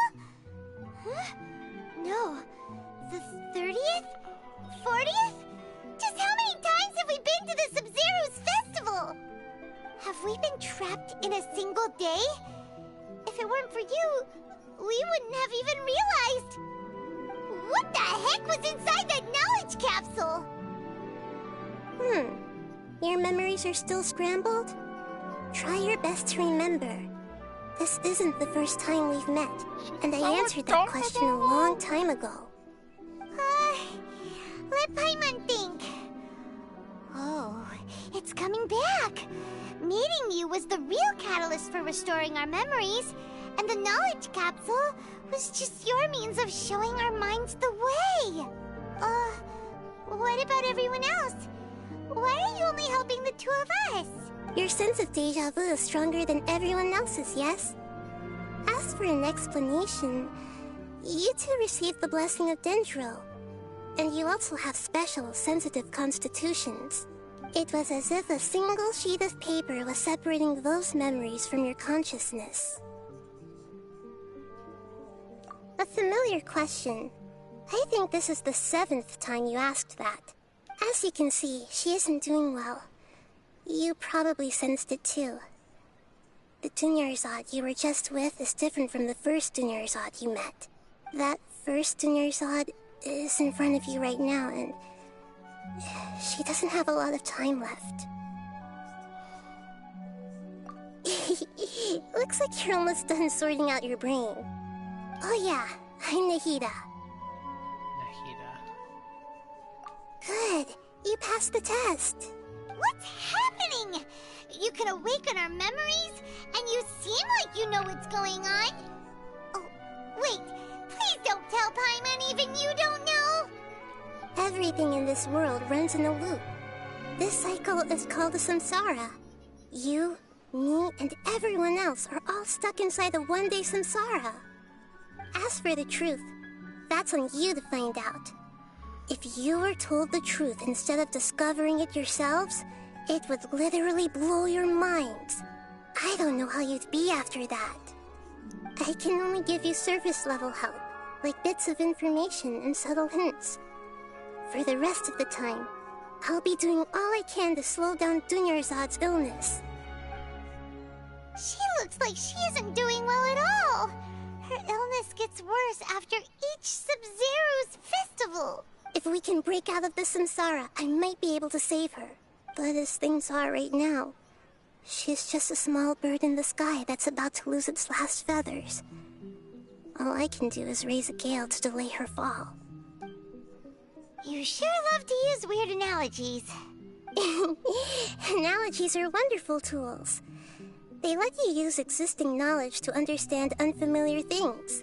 Okay, so, with what you know so far, what do you think the truth is? Any text entry to interpret.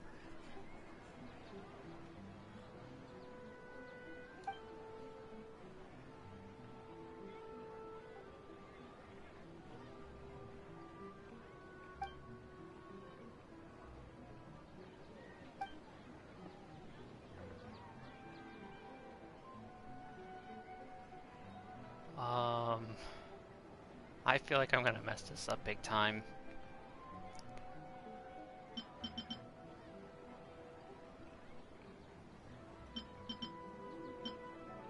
The moon, illusions, and lies. What do they all mean?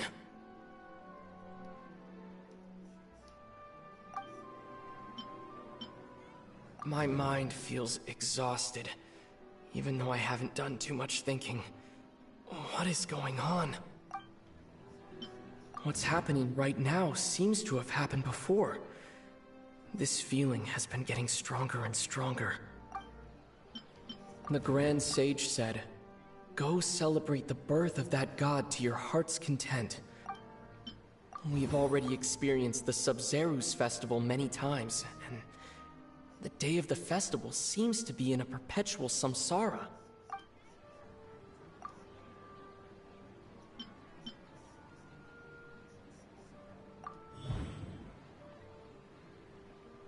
That should be it. The flow of time is endlessly cycling within one single day. A time loop. You've given similarly wrong answers in the past. Still the wrong answer? A simple time loop can't explain some of the phenomena. Dunyarzad. The Sub-Zeru's festival is happening every day, but that doesn't mean we can waste an infinite amount of them.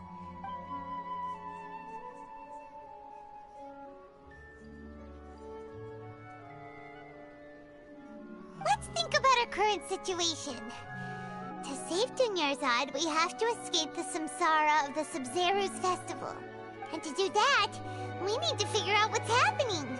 The truth. Nahida rejected the idea of a time loop, so Paimon's memories say that we've already done this many times, but... Oh. I hate this. Ever since Mona's Island, I've been hating illusions.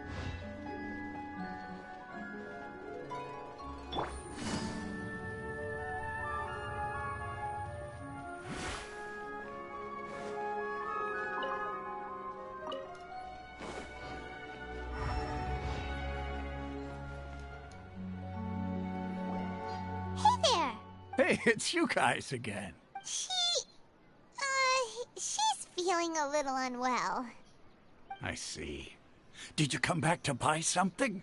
I guarantee the freshness of my products. I harvested them from the forest just yesterday. Huh? What brought this about? I hurried back from the forest yesterday, and I'm selling produce here today. I haven't felt anything strange. What kind of philosophical nonsense is this? Are you two daydreaming? Didn't you know that no one dreams in Sumeru? Go somewhere else if you want to find someone to daydream with. He actually has a point. Is this... true. It's so weird that people here don't dream. Anyway, if this all really were just a dream, we would have woken up a long time ago.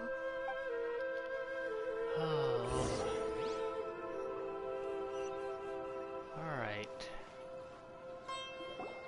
Oh, it's you two. Was my divination so accurate that you felt compelled to compliment me in person? Ooh, I knew it!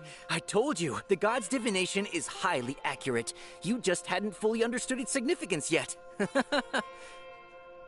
really excited about this, huh? That's exactly why we came back. Help us better understand it. Help you better understand it?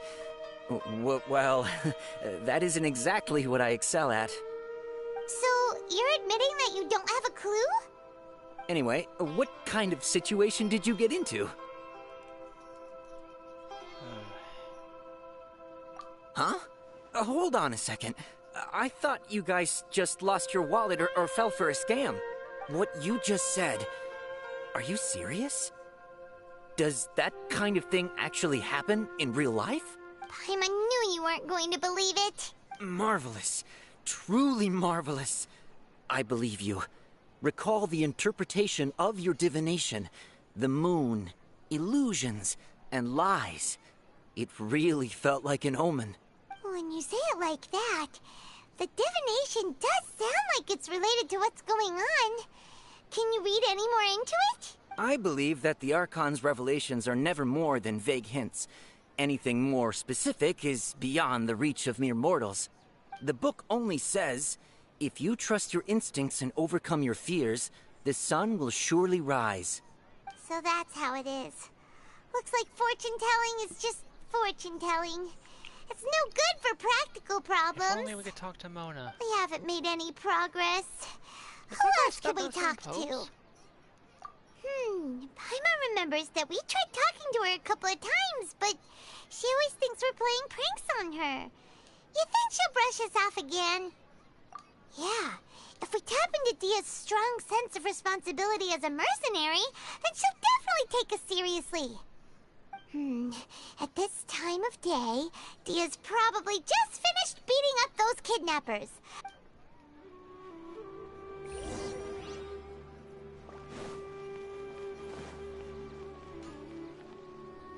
There she is.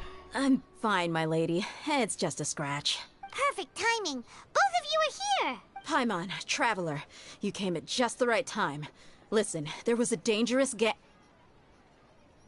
Huh? You saw? Then why didn't you jump in earlier?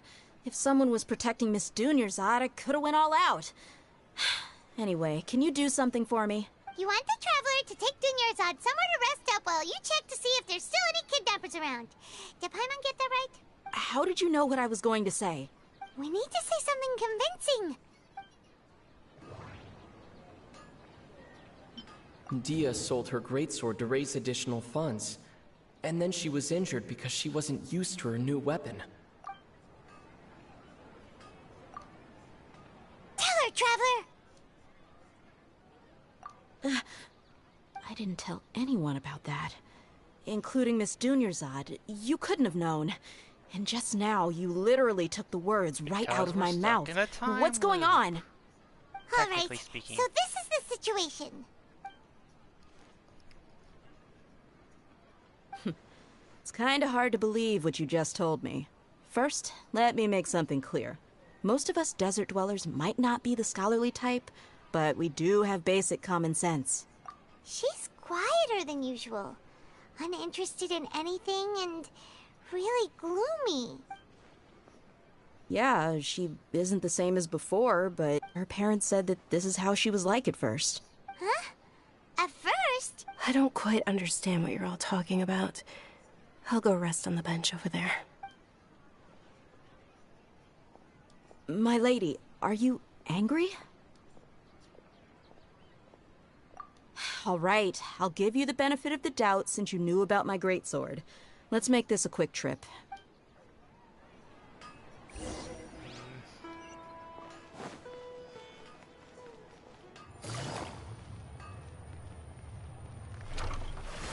Take it easy.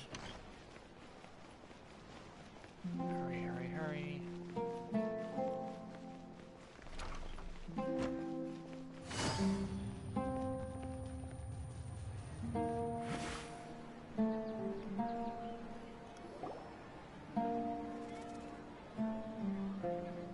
Nahida! We brought a friend! Are you busy? I thought I told you that it won't help to bring anyone here. We just wanted her to see the real Dunyarzad's condition. The real Dunyarzad? Where and who are you talking to? Huh? I told you that you two are special. Other people can't see me or Miss Dunyarzad here.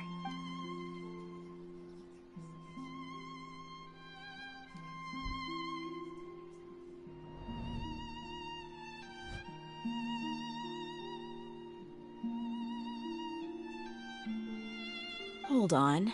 Over there. Is that? Wow. How perceptive. Does she have invisible antennae? Miss Dunyarzad, she's lying down here, isn't she? How's she doing? Her condition's really bad, and she's basically in a coma. How did you know she was here? I can sense her aura. There are also lingering feelings of something like regret or disappointment. What happened?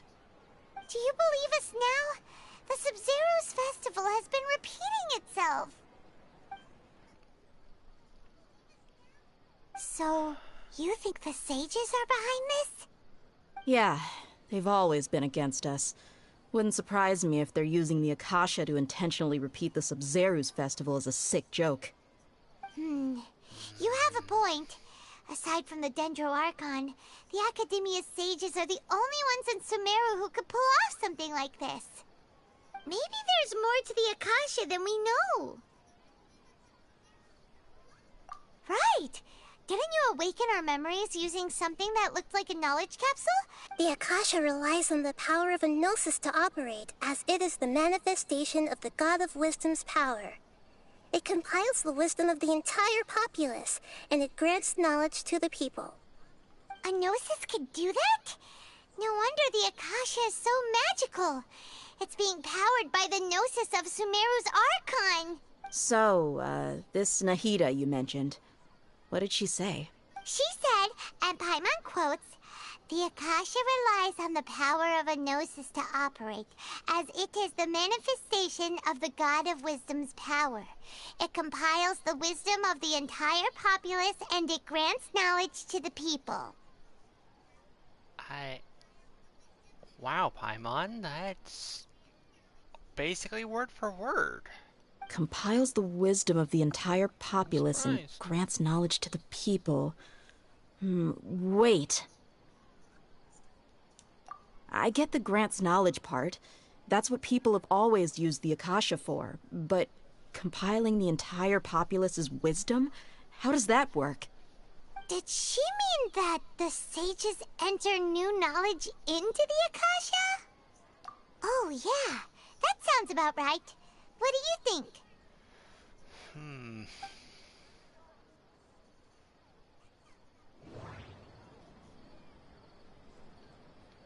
Okay, Nahida said the Akasha relies on the power of a gnosis to operate, as it is the manifestation of the God of Wisdom's power. It compiles the wisdom of the entire populace, and it grants knowledge to the people.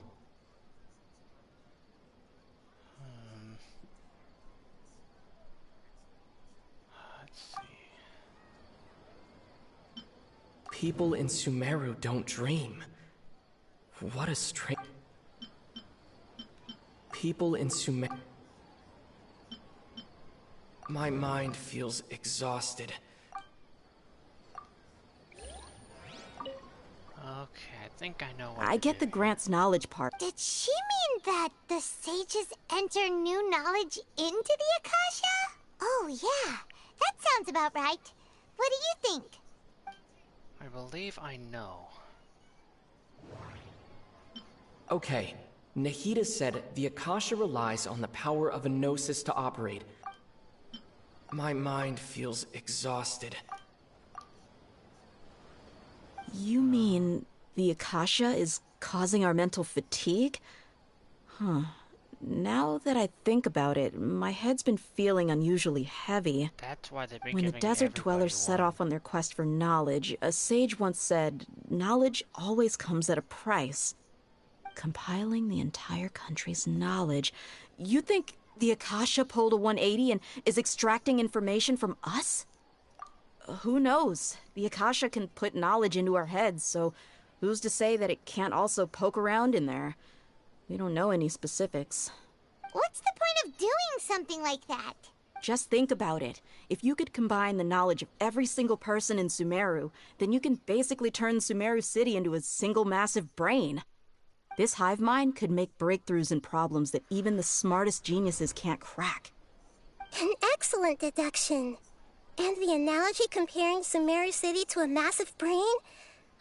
I love it. In that case, we should take off our Akasha terminals right away. Maybe that'll solve this problem. Yeah, I was only wearing this for show in the first place. Didn't expect the sages to cook up such a conspiracy. Mark my words, when this is over, I'm getting evidence and exposing this whole thing to the public. You can only expose evidence of the Great Sage's crimes if he's still alive. How does everyone feel? Huh? What is it? Oh, that! Paimon knows what you're talking about. It's a single soft beep that sounds like it's coming from the Akasha terminal. The sound of a beep. Could it be a prompt tone for when the Akasha is operating?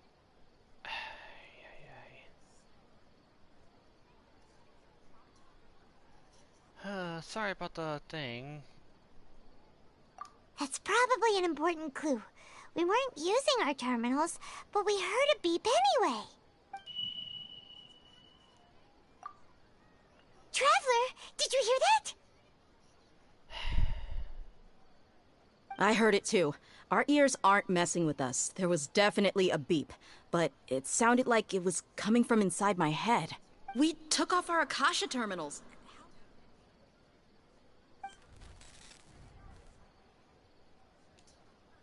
Phase runtime has exceeded its expected length. At this rate, there may be casualties. But we cannot lose all of our progress. What?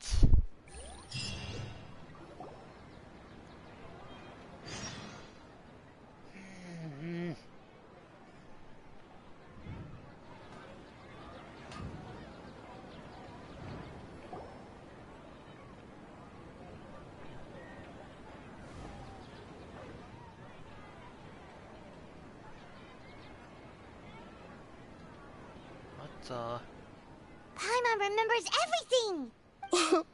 Good. You adapted quickly this time. We definitely took off our Akasha terminals last night, But we still heard that beep. Why is that? But now we can at least confirm one thing. The Akasha definitely has something to do with whatever's trapping us in this cycle. Oh, Paimon doesn't get it.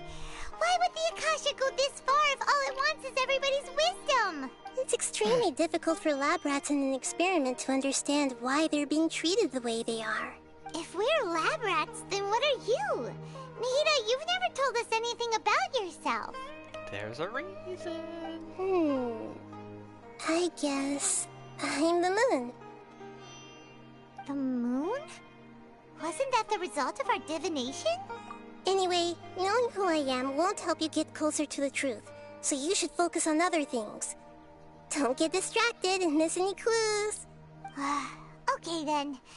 Dia helped us a lot yesterday, so let's go find her.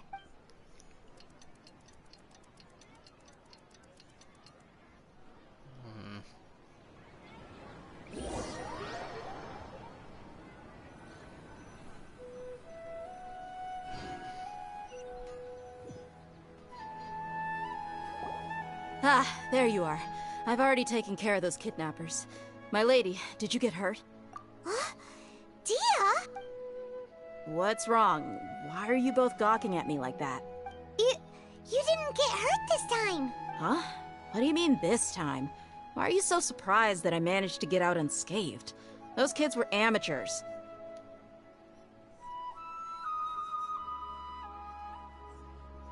Shh! How did you know about my greatsword? I haven't told... Please, don't tell Miss Dunyarzad. So Dia's lost her memories after all. Anything strange? You already know that I got a new greatsword. If I had, it's as if I've already used it to fight a countless number of battles. You're saying that although you don't... That's right. Both mercenaries and warriors heavily rely on muscle memory. Only knowing the theory of battle won't get you anywhere. That's true. Traveler, what do you think? Yeah, Paimon's feeling really hopeful. Oh, you're right! Earlier in the Samsara, something like this would have never happened. I have no clue what you two are talking about, but it's still dangerous here, so... So you want us to take Dunyarzad somewhere else to rest while you check if there are still more kidnappers around, right? How did you know what I was gonna say? Can you read minds? Forget it. Go and do your thing.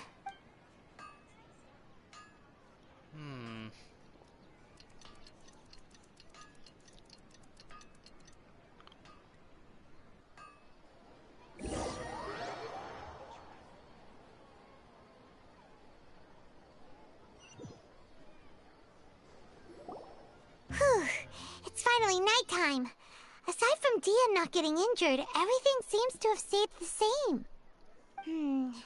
Listen, Nahida, we found out that Dia got out just fine today, even though she got injured every other time she fought the kidnappers. Do you think the Samsara has been broken? Have we saved Dunyarzad? Nope. Really? Good job on all that progress. Get some good sleep tonight. Hey, what kind of an answer is that? 3, Tomorrow 2, will come. 1. Everyone assumes this is common knowledge, but the only way you can know that for sure is if you experience tomorrow. How many todays has it been? Is it possible that today will be followed by yesterday? Does tomorrow truly exist as anything beyond a made-up concept? It's even possible that this entire world is a lie, and the history of the whole world has just been one endless Sub-Zero's festival. Okay, no more! Paimon's brain is already shut down. That's why it makes no sense to waste your energy thinking about things you will learn tomorrow. Get some good rest. You know, use the bathroom and flush your anxiety dookie away. Hold on, what did you just say? Did Paimon hear you correctly?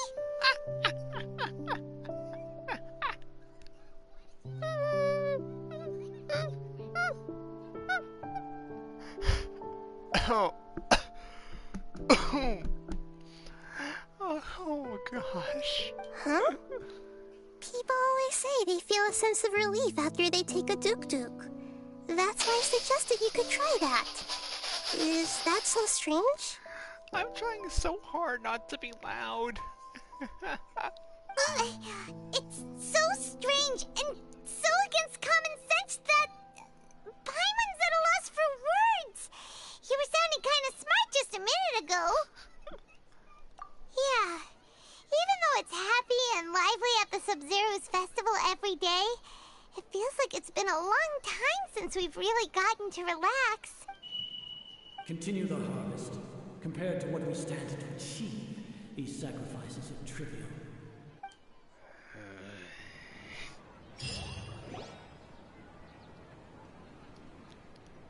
We're still in the same day!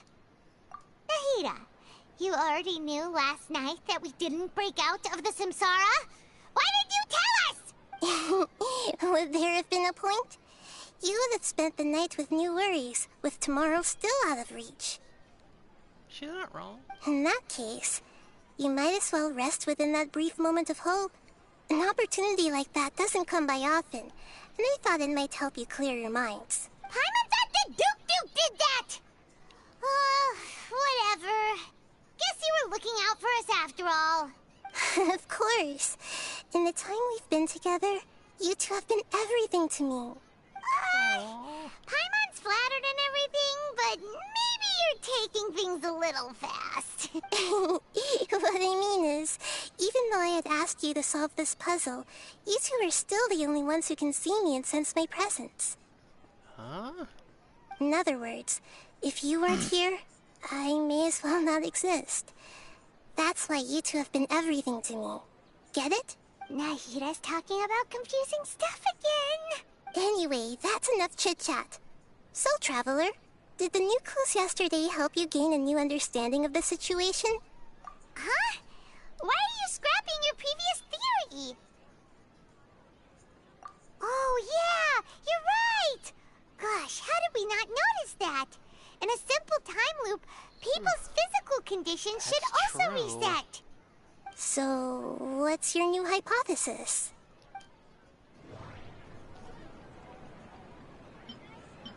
The beep is a prompt tone for Akasha operations. We still hear it every night, even though we removed our Akasha terminals. Mercenaries rely heavily on muscle memory, and Dia was able to use her experiences to avoid injury in later samsara cycles.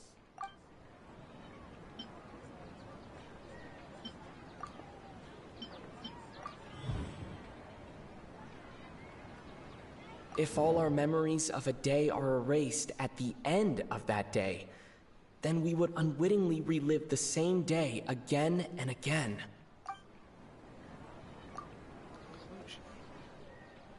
Oh! Then the beep we hear every night could just be indicating the deletion of our memories. That's why when we wake up, everyone thinks the Sub-Zero's festival hasn't happened yet. It's already the next day, but everyone still thinks it's the day before. Oh. But muscle memory can't be erased. That's why Dia has been getting better at using her greatsword. Now everything makes sense. Yeah, that... A brilliant deduction. That does make sense. Nahida, tell us if we're right or wrong. To put it simply, it's as if you've mistaken a pyro crystal fly for a firefly in the night. You lost sight of its true nature because you focused too much on your perception that it glows. That isn't simple at all! Why don't you go talk to Miss Dia again? You might learn something new. Right! She did help us find our latest clue after all. Alright. First... yeah. Like I said last time, I'm trying to take a picture with all the characters.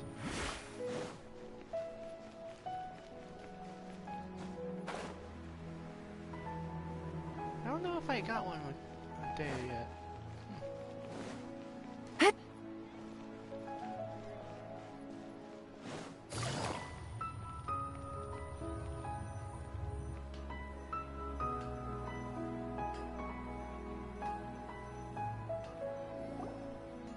There you are.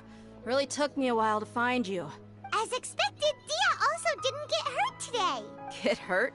Why would I? Don't underestimate me. Well, you're still getting used to your new greatsword. Huh. Truth be told, I also think it's pretty strange. It just suddenly felt so familiar in my hands and... wait a second! How did you know I got a new greatsword to begin with? I didn't tell anyone about it. Traveler, could you explain the situation to her today? Paimon's gotten a little sick of doing it. Oh, that works! Yeah.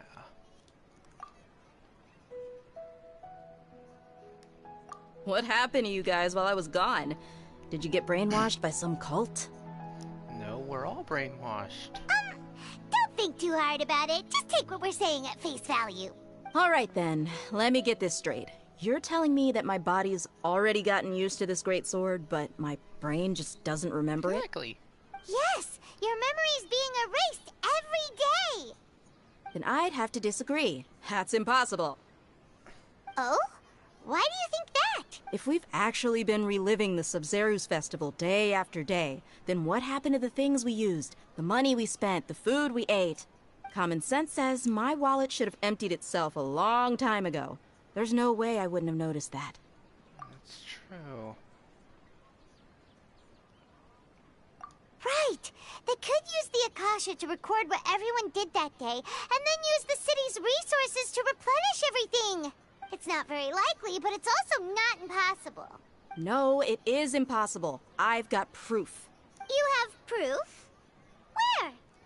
You two are surprisingly serious about this nonsensical discussion. Fine, I'll play along for a little longer. Come with me, Miss Dunyarzad. Please come along as well. I still can't guarantee that this area is safe.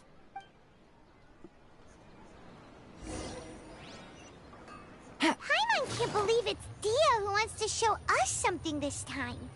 2 days ago, we were the ones taking her to see Dunyarzad.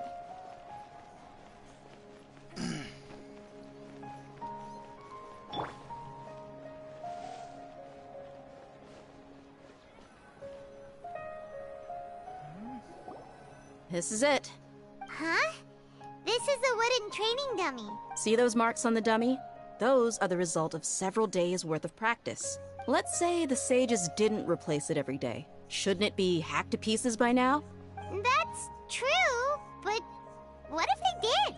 Then the sages would have had to reproduce every mark I left during previous training sessions. I'm a professional fighter. My martial school has always emphasized the importance of refined control. The force, angle, and entry point of each strike is calculated and deliberate. That's why I remember every mark on the dummy, as well as my state of mind as I made each strike. It's just as they say, each swordsman has their own unique style, and even the same swordsman can't make the same cut twice. It would be impossible to copy these marks. Is it really impossible? What if they used some fancy machine to carve every single mark? People often say that a camera's photo can never replace an artist's painting because the former has no spirit to it. The same thing applies here. At a mere glance, I can differentiate carved marks from the results of combat training. Whew, I hope that cleared things up for you. Hey, is this that new brain-exercise game that's been super popular with the scholars lately? It's surprisingly fun. Anyway, it's getting late. I should escort Miss Dunyarzad to Nilu's stage. See you later. Well, back to square one. But at least we've reached some other conclusions in the meantime. We are in a dream, I think. Yep, that's true. So, can we think of any new ideas right now? Strange? Paimon feels like everything's been strange lately. Huh? Leaving the city? You're right! It's really strange how we never thought of such a simple solution! Many things should become clear if we can confirm the flow of time outside of the city. Paimon can't believe it! Did we miss this because we're tunnel visioning too hard on our other theories? Or because we're just too tired? Maybe they've been trying to control our... How about we go back and ask Nahida?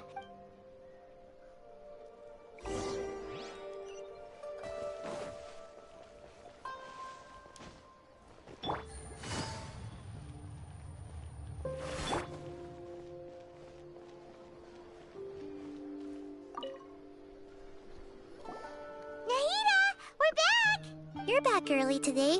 Did you find something new? Sort of. We're mostly sure now that we're not in a time loop. And we also aren't in the real world. But at the same time, we have a new question. Leaving the city. As far as I remember, you've mentioned your plans to do that twice before. Twice? We did? But we don't remember anything. What happened after we talked about those plans? What did we say when we got back? Let me think. I don't think you ever actually told me what the outcome was. Oh, it's probably more accurate to say that both times you never came back the whole night. But you two sometimes stay out the entire night anyway, so at the time, I didn't think too much about it. It is true that sometimes we lose track of time during our investigations. Before we know it, it'll already be the next day. Yep. But still, neither of us remember anything about leaving town. Really? That's kinda strange. In theory, I should have already awakened all your memories. Yep. Something here's definitely fishy. Let's get to the bottom of this tomorrow. Right.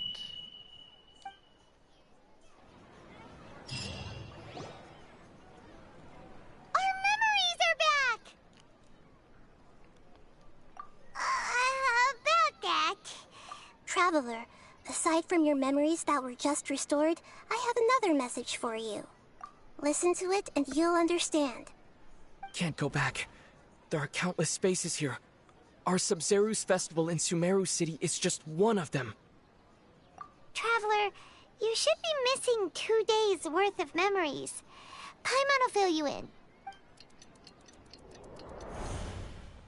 What? It's time to carry out our plan from yesterday. Okay, let's go.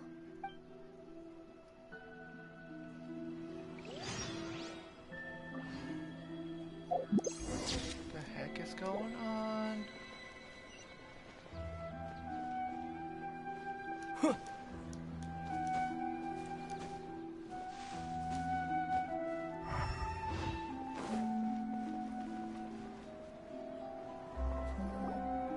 Why can't we leave the city?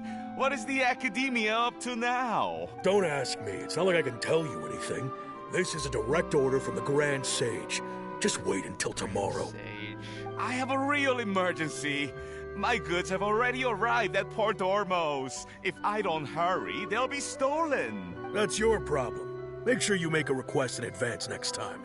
But it's not like you can just predict business matters in advance. It looks like the Academia already announced a lockdown for Sumeru City today. Let's go and question them. Hello, sir. Why can't we leave the city today? Here we go again. Don't ask me. I don't know either. We just received an order that no one is allowed to enter or exit Sumeru today. They didn't tell us anything else. Angering me won't get you anywhere. If I had that kind of insider info, I would have left this stupid post long ago. It looks like he really doesn't know. If we can't get anything out of him, let's take matters into our own hands. Why don't we climb over the walls? Those guards can't be everywhere at once. This is a good spot, and the guard hasn't noticed us at all. Let's hurry. Huh? Why? Are you going to leave Paimon behind? But what if things get really weird out there and you get into some trouble? Then Paimon won't be able to help you. Oh, Paimon knows that Paimon can't do much, but we've always been together, haven't we? I will come back for you, Paimon. Don't worry. Okay. Paimon will wait for you. Promise Paimon that you'll come back as soon as possible. Just a quick look. And please, be careful. Careful's my middle name.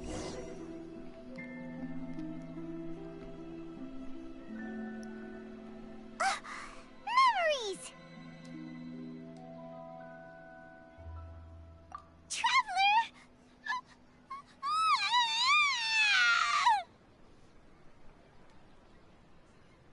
Oh. Something happened. Paimon thought Paimon would never see you again. You just disappeared. Paimon waited for you for hours and hours at the city wall and you never came back. You promised Paimon that you were only taking a quick look. Paimon, calm down. He's here now. I don't think he understood what you were saying. Paimon doesn't care. Paimon wanted to go look for you, but you also said that Paimon should stay. Paimon was so worried and so scared the entire day.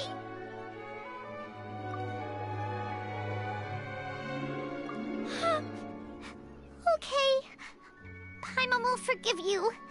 The most important thing is that you didn't actually disappear. Oh, Paimon was so scared that you had gone into another world. Okay, Paimon, can you tell us your perspective of what really happened yesterday? I see.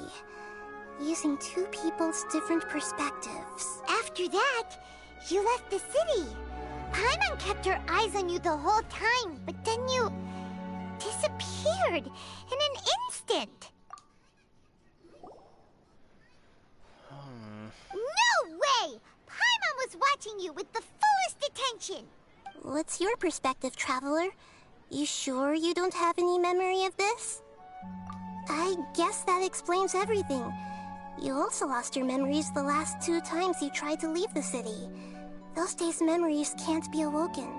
So, if we leave the city, our memories will be completely erased? It really sounds like something big outside of the city is being hidden on purpose. But this way, we'll also never discover what's outside. Something like a message? But how can we send it back? Don't look at me like that. I'm not used to being stared at. Well... Okay. You want something that can pass on messages, right? Give me some time and take care of Dunyarzad for me. Yep! Now we're talking!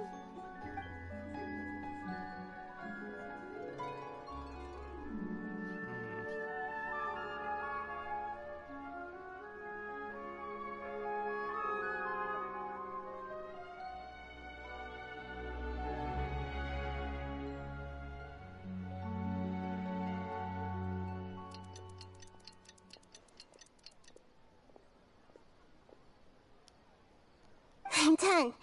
Here you go. What? Isn't this just an Akasha terminal? I made some little changes. Akasha terminals are already capable of sending messages. I just tweaked it so that it could connect to any node. To make something like this? Nahida, you really know the Akasha like the back of your hand. Anyway, we can use this now to record a message, right? Yep. I'll help you save the messages. It should be pretty easy to use. I just can't guarantee the user's status and signal coverage when they're outside the city. We'll never know until we try. At least we're taking the initiative now. Let's go then. Let's expose those sages. All right. Paimon isn't as worried about being separated since it happened once yesterday. But Paimon still isn't happy about it. I know, Paimon, I know. Okay, see you tomorrow, Traveler. I can't stand being able to walk through milestones too long. That covers everything that's happened so far. Yes, although the signal was choppy and had some interference, we still managed to receive 2 messages from you when you were outside. Okay, now that you understand what's going on, let's hear the messages together.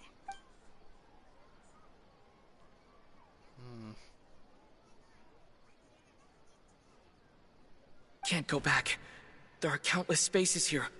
Our Sub-Zeru's festival in Sumeru City is just one of them. I've entered another space. Before me are flowing sandstone and howling fish. Impossible and surreal sights. All these spaces are empty except for the occasional ones that contain mute puppets rather than people. I can't sense any human presence.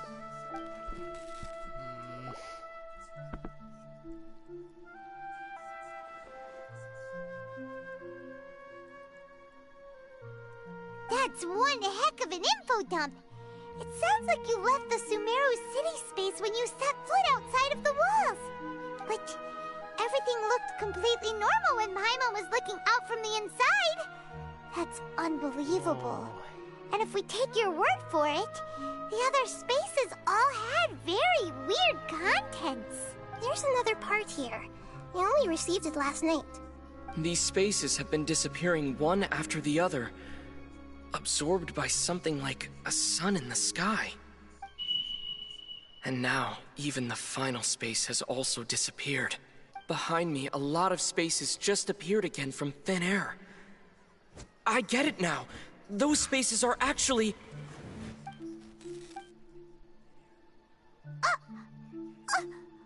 Why did the message end right there? What did the Traveler want to say? What are those spaces? Probably because yesterday just happened to end at that moment. Oh, right. Paimon did hear a beep from the Akasha. Did it come from here or from the message? The message. It should have come from the Traveler's Akasha terminal. After the beep, Traveler said even the final spaces also disappeared. Traveler, what do you think that final space could have been? All the bizarre spaces I saw outside the city had one thing in common.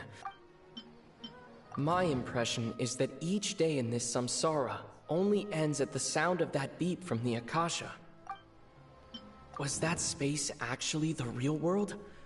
But wouldn't a real space just randomly disappearing like that be catastrophic? That doesn't sound right.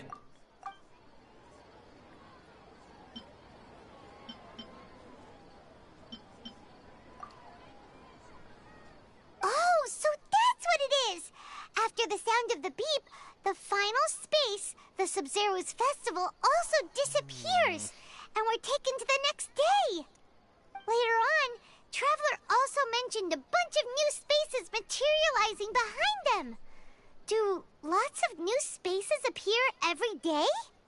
Paimon's head is spinning.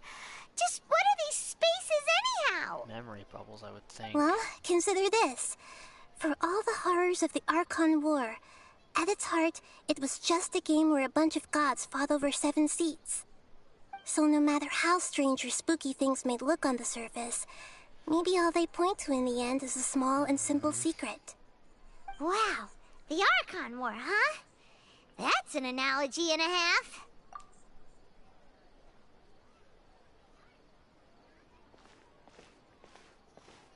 Hey, where are you going?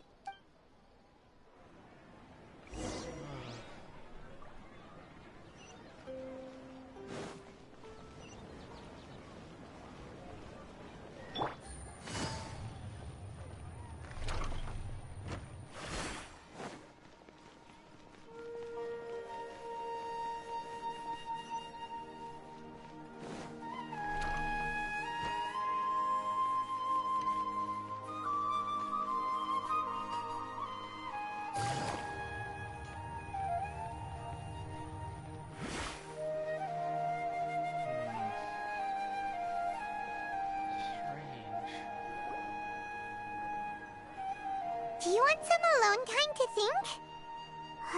Alright then, Paimon won't disturb you.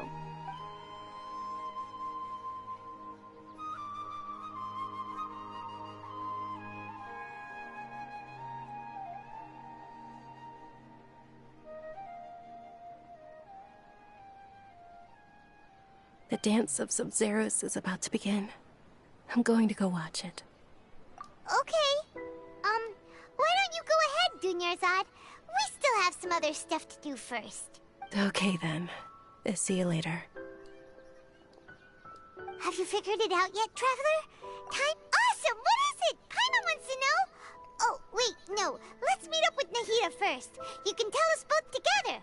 This time, we're gonna get to the truth.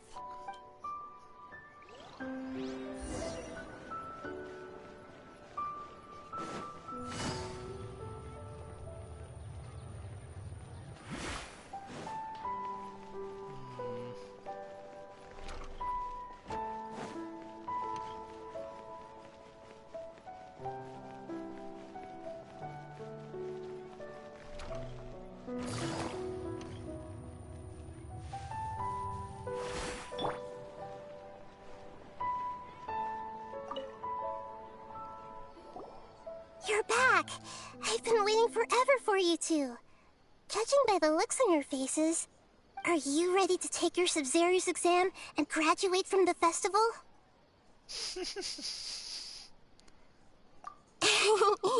Okay, first off, have you discovered the hidden truth?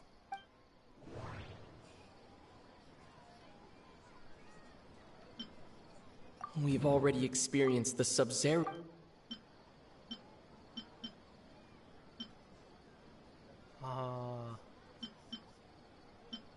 People in Sumeru don't dream.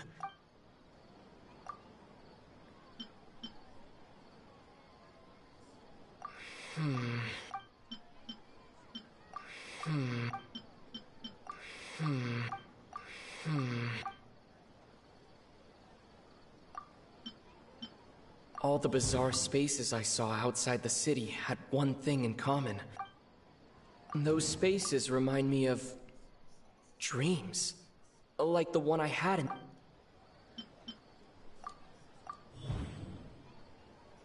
We are all in a dream. It isn't that the people of Sumeru don't dream, rather the Akasha is taking their dreams from them. And by extension, the sages. People in Sumeru think they don't dream, but the truth is the Akasha steals their dreams without them knowing it. And those spaces with no human presence are stolen dreams without their host. That would explain why they sounded so weird when he was trying to describe them. Huh. So people in Sumeru do dream after all. In fact, we're all in one big dream together right now. Correct answer.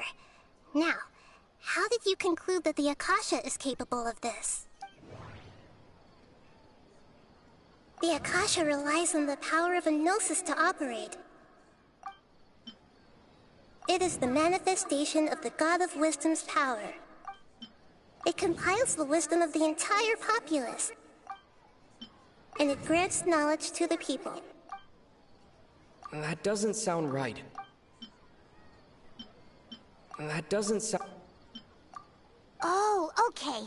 Those dream-controlling creatures in the forest also get their power from the Dendro Archon, right?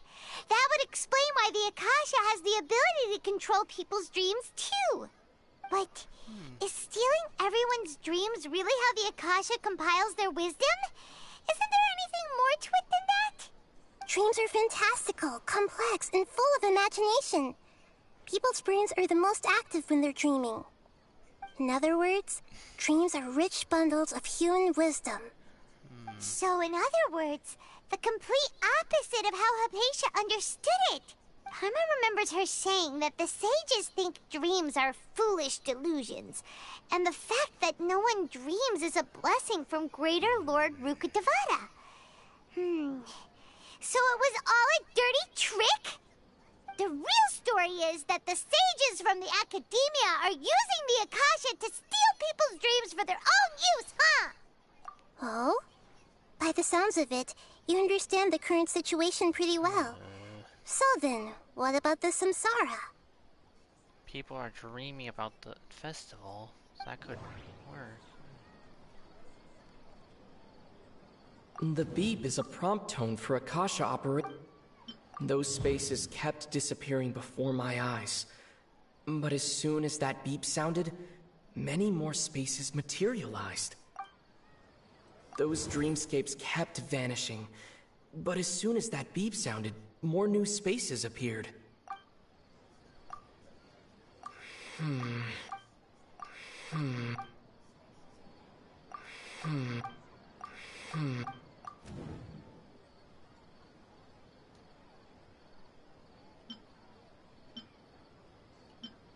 We've already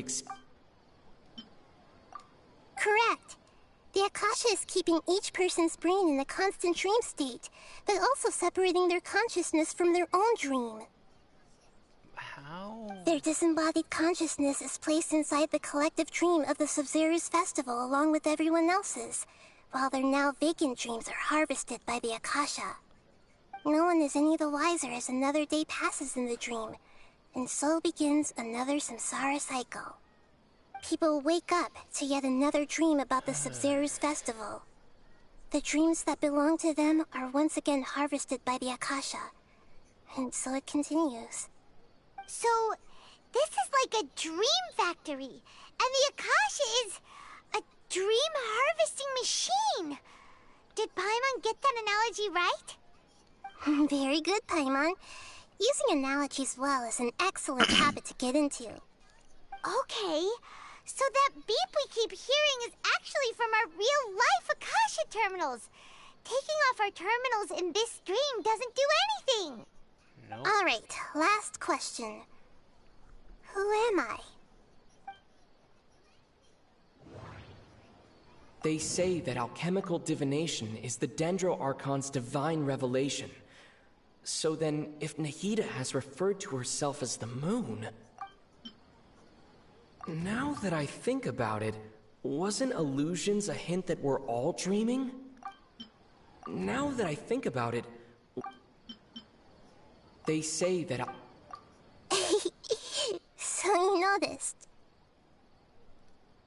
Yep. I thought that one would be the hardest question. That's why I put it last. That wasn't hard at all. Even Paimon guessed that. Everything about you is different. We Really, just didn't want Paimon? to expose you was all. Why do Now I that feel you like mention that's it, Nahida, you've been hinting to us since the very beginning. It's funny. Thinking back to when we were asking all over the place for info about Lesser Lord Kusanali. Paimon didn't expect to meet you like this.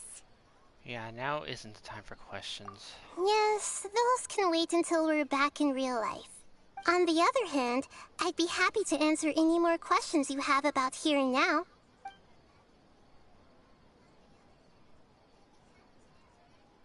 Firstly, this dream we're in is completely based on reality. People have already experienced this Sub-Zero's festival, so it would be very difficult for them to find anything that strikes them as surreal. Secondly, you're probably wondering why people don't have any memories from earlier samsara, right? That's because people don't remember their dreams most of the time anyway. And in any case, their actual dreams are being taken away from them by the Akasha. So whenever they wake up in this dream of the Sub-Zero's festival, they don't remember anything from their previous identical dream. That reminds Paimon. Traveler had a dream when we were in the Avidia Forest, but couldn't see what it was about after waking up. Is that an example of what you mean? Yes. Only after receiving the blessing of Dendro can a person gain the Dendro element's dream-enhancing power. That explains the feelings of deja vu.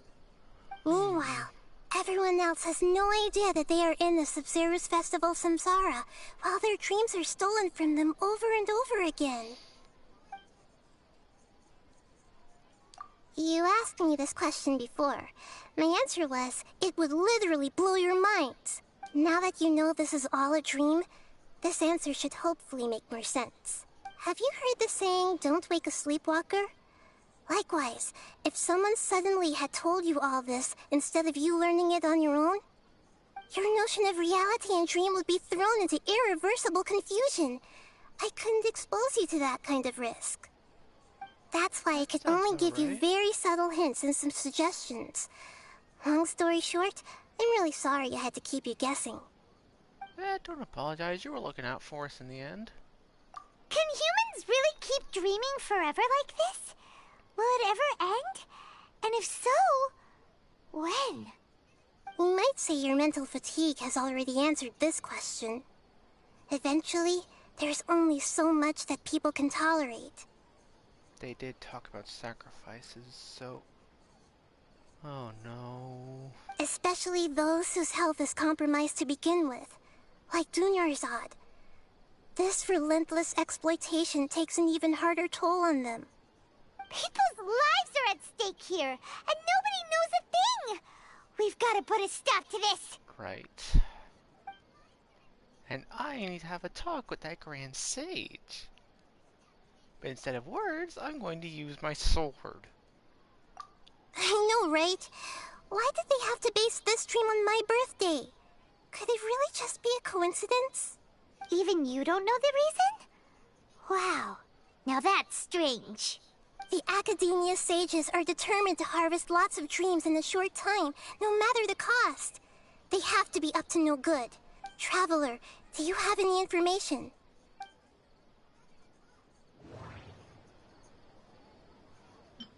The Grand Sage said, "Go celebrate the birth of that god to your heart's content."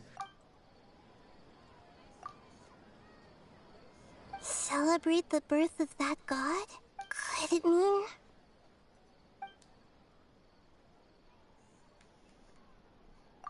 deceiving the people of Sumeru with no regard for their safety? No matter what they're trying to do, this is unforgivable. After we end the Sub-Zerus Festival Samsara, we have to look into them. How can the sages of the Academia do this behind their I'll Archon's look back? into him by cutting This him is in half. ridiculous! In the end, I'm just the moon. The real sun is long gone. A sun and a moon? Nahida's talking in riddles again. No. Oh, we're out of time today. I'll tell you how to break free of the samsara tomorrow. See you then.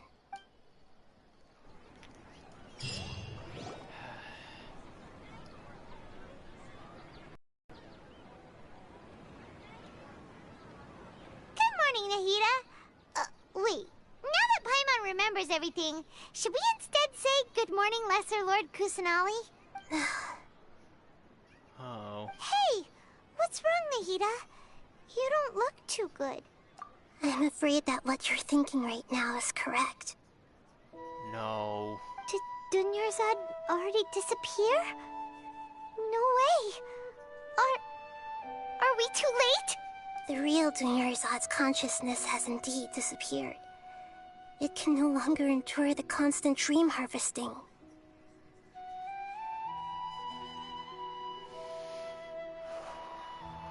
I'm going to take this fist and shove it down that bastard's throat. Paimon can't believe it. Wait, so what about that other Dunyarzad? Just what is she? Is she also going to disappear? She's actually something like a puppet, but not completely. The real Dunyarzad's consciousness could no longer keep playing her role in this dream. So another Dunyarzad appeared to replace her in the dream. Just like the grass and the trees, that Dunyarzad is just a building block of the dream that helps to keep it going. But personality-wise, she's nothing like the real Dunyarzad. Puppets are stiff, and can't copy a living person's vitality. After all, they're just there as filler. You know, speaking of which, the old Dunyarzad might not have been too different from a puppet. Dunyarzad truly believed that she met you within her consciousness, and it was you who inspired her. So you do remember her after all. Yes. Back then, her family was overly protective of her. No one cared about her personality or thoughts. It was as if she only lived to stall her Elazar. I just gave her a little wisdom so she could look at life in a new way. So that she could be her own person. But even so, she's still... far from it. I'm still a long way off from being a real Archon. I couldn't even save her. If I were a competent Archon, I wouldn't have let my most faithful follower die at the Sub-Zerus Festival with so many regrets. Please don't beat yourself up over it, Nahida. It's the sage's fault, and theirs alone. I'm not beating myself up. All I did was to rationally observe the distance between myself and a real Archon. Don't be like that, Nahida. Even real Archons are still allowed to be sad. To prevent more tragedies like this, we must end the samsara as soon as possible. Great, but how do we do that? Although the Sub-Zerus Festival dream is under the Akasha's control, only humans can dream. Even the Akasha is unable to create them. That means this dream belongs to a host who created it. Huh? So, how should we find that person? Well, if this is someone's dream, then everything here must come from deep within their consciousness. Which means, with the power of imagination, they can change anything in this dream. Imagination? What do you mean by that? Imagination means breaking through what you perceive as normal. Like when the server at a tavern brings a plate to you, you'd naturally assume that food is on it. However, if you're the dream's host and you become aware that you're dreaming, when you imagine gold and more on the plate, the dream will respond in kind, and the server really will bring you gold and mora. But right now, our host is unaware that this is a dream. No matter how many times they're served, it will always be food. Find some way to make that person realize that they're dreaming. Usually, once that happens, the person will wake up and the dream samsara will be broken. How are we going to find them, though? If it could be anyone, it'd be like looking for a needle in a haystack. Milo or Dea. And even if we did find them, how are we supposed to make them realize they're dreaming? After all, like you said, don't wake a sleepwalker. It's extremely difficult, yes. But the only ones who can do it are you two. Remember, everything you've achieved up to this point has all been for the sake of finding the host and ending the samsara. As for me, during this time, I'll be out of town. Out of town? Are you going to that place full of dreams where the traveler went?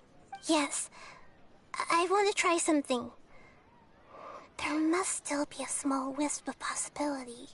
Hurry and go. Dreams are supposed to be fantastical, romantic, and full of pleasant surprises. Unnecessary things like this samsara need to end. Reach it. Paimon's still a little upset that we've come this far only for Dunyarzad to... She was such a good person, with such a simple wish. But fate was against her. Fate was against her, those sages were. Yeah. Saving Dunyarzad is what kept us going this whole time. But we mustn't lose hope, Traveler. Dunyarzad would definitely want to see us save everyone else. So let's break the samsara for her sake. Paimon's wondering, do you think the sages would get one of their own to be the host of this dream? Feels like it would be easier to control it that way, no?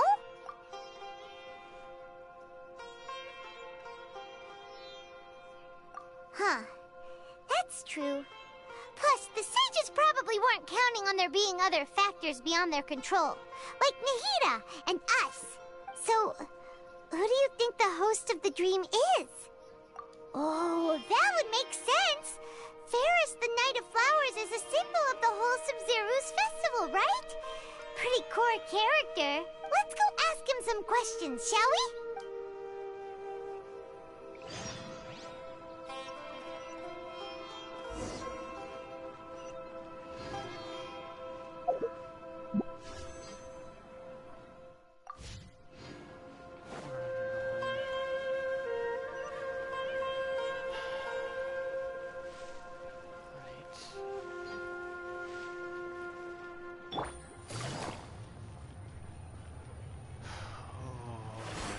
To make sure those sages pay for what they did.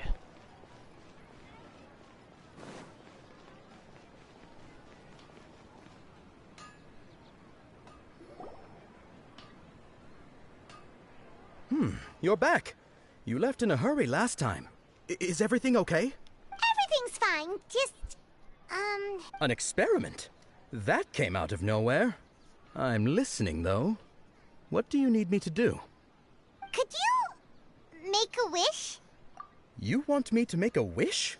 Is that a new Sub-Zeru's festival tradition or something? Less questions, more wishing! Okay. My wish. Okay. I'm a little nervous saying this out loud, but I want Miss Dunyarzad to be happy. Oh. I noticed earlier that she looked a bit down, and she wasn't really talking to anyone. She just doesn't seem like herself. She's always so gentle and kind, and all the kids love her. I've also wondered if the reason she asked me to be Ferris Knight of Flowers is because I'm special to her, or something. So, you have a crush on Dunyarzad? Oh, is it that obvious? After what I just said, I guess it is. When she placed the hat of the Knight of Flowers onto my head, she said to me, I want everyone to have a happy Sub-Zeru's festival. What she didn't realize was that I'm not that interested in how everyone else feels. In that moment, I just wanted to be her Knight of Flowers for the rest of my life. 50 years? 100 years? I'll serve her till the end of time. Okay, yeah, that was a bit much.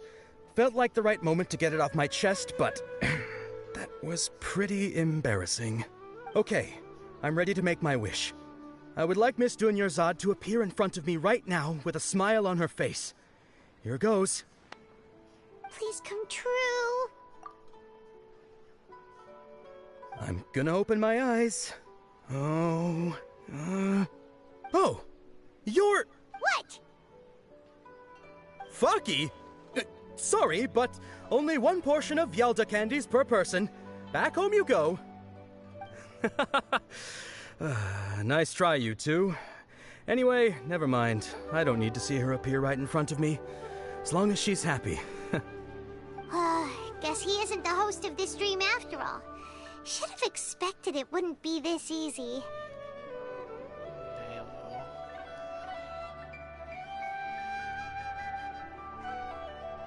It seems like everyone who knows Dunyarzad loves her. But none of them has any idea that she...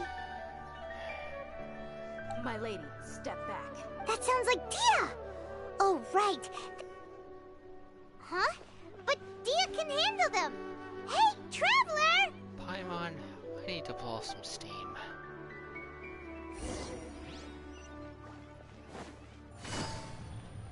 Pull some steam. These guys are the perfect duck.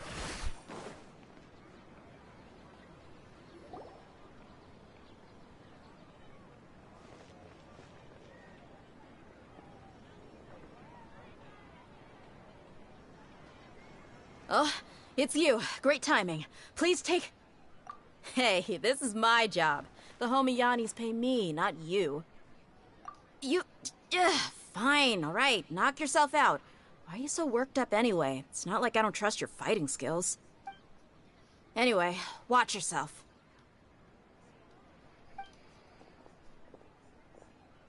So you got yourself some backup. Suit yourself. You're going down. Oh, this is gonna feel good. That's close enough. This is order.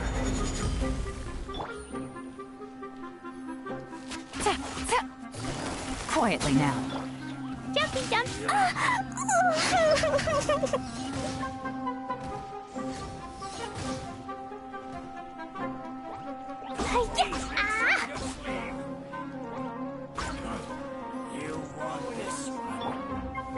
Solidify.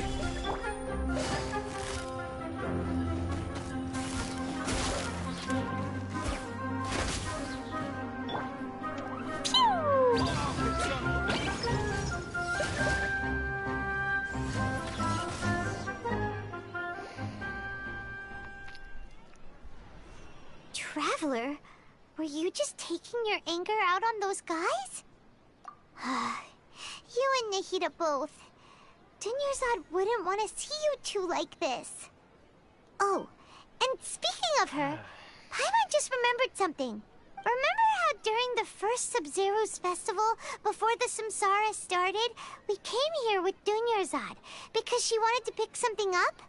She said it was because she had forgotten something. Okay, so Paimon's memory is working so far.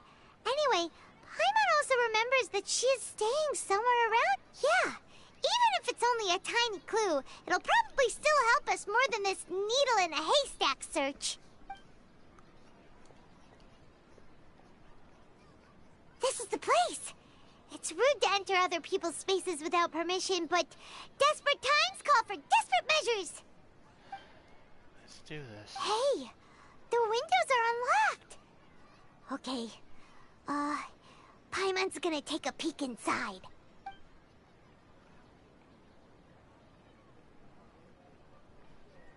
This was only a temporary residence, so there was pretty much nothing inside except this book on the table. Should we open it?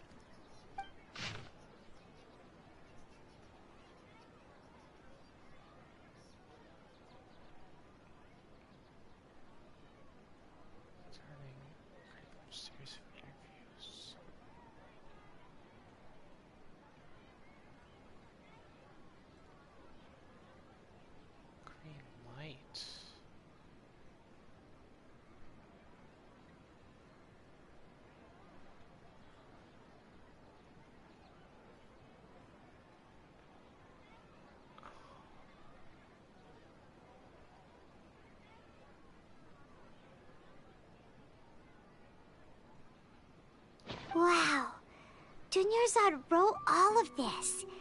Sounds like she was always thinking of us even while we were away. Even though she was also busy preparing for the Sabzeruz festival and had all her health problems to worry about. She must have wanted to give this to us as a gift on the day of the Sabzeruz festival, right? If we hadn't found this book, we never would have known. But now that we know, we can't even thank her.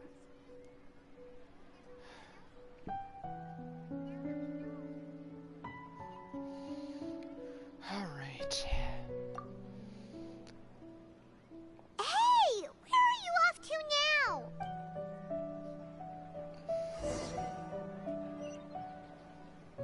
Da-da-da!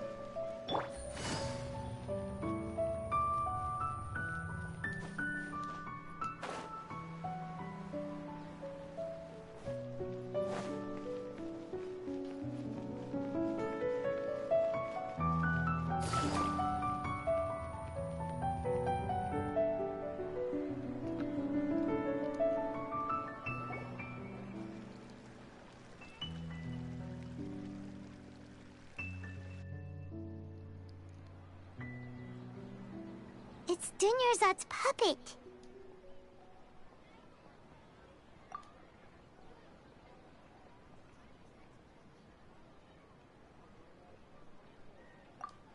Traveler? You must be exhausted. Come to think of it, we've been stuck in this place for a really, really long time. Heck, even the last time we were chatting happily with Dunyarzad feels like an eternity ago.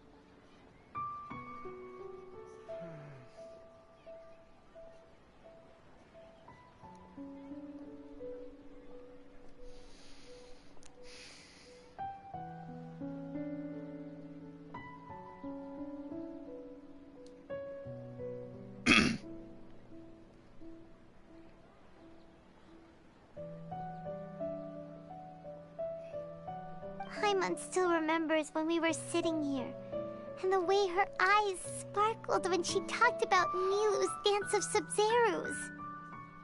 There will always be frustrations in life, but I know that the point of living is not to leave behind any regrets.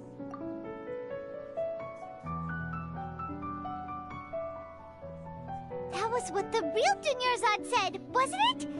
Does that mean... Yes, Traveler. What is it?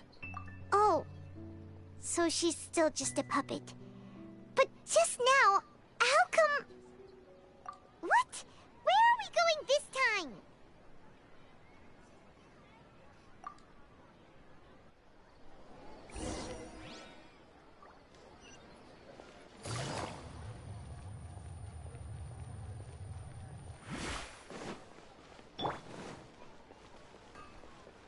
Wasn't it?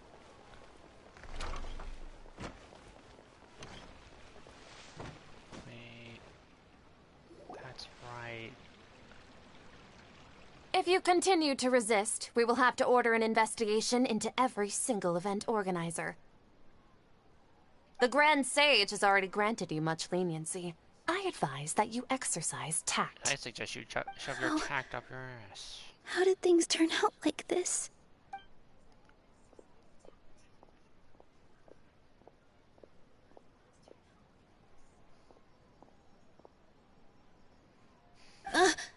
Traveler? You don't have to get involved.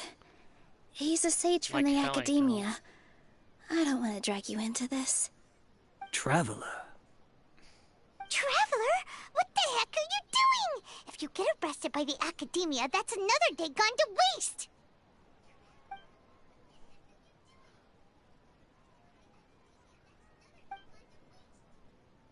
They know. Wait, they're not reacting. Have they been scared stiff? Oh, of course! If this is the sage's plan, they wouldn't put themselves through this. So they're just substitutes. What is this? What happened to the Grand Sage and his entourage?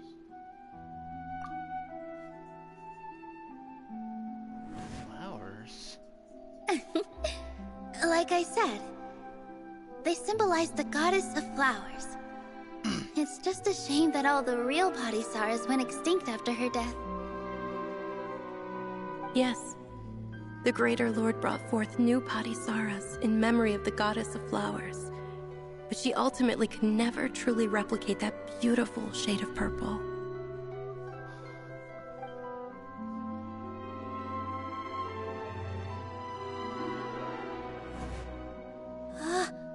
That beautiful shade of purple.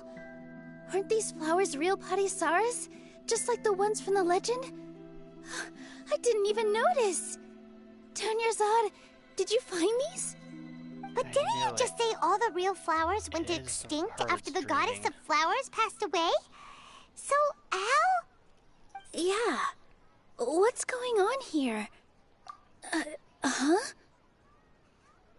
You guys are acting weird. But okay, I'll try.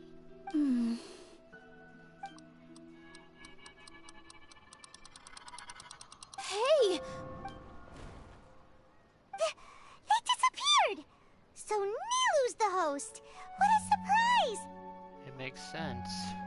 If they need Purple imagination. Padisaras don't exist in the real world anymore!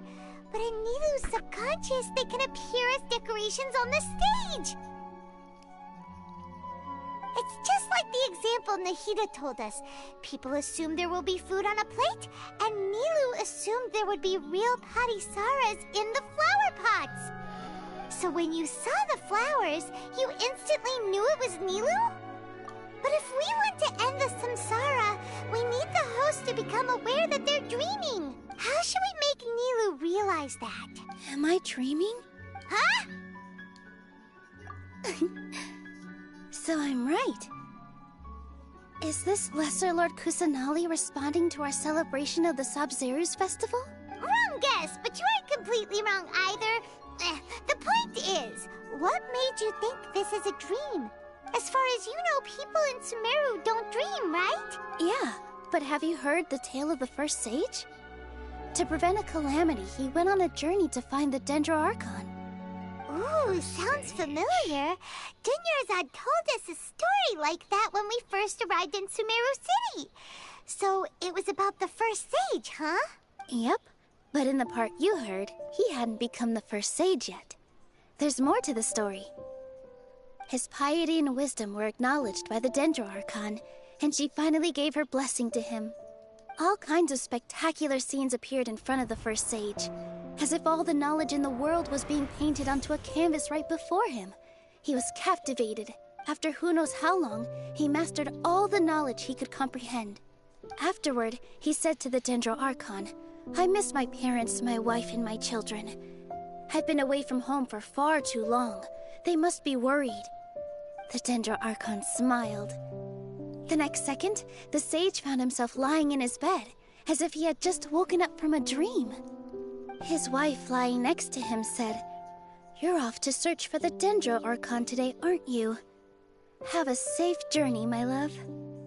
In the end, the first sage took care of many disasters in Sumeru City, and founded the Academia.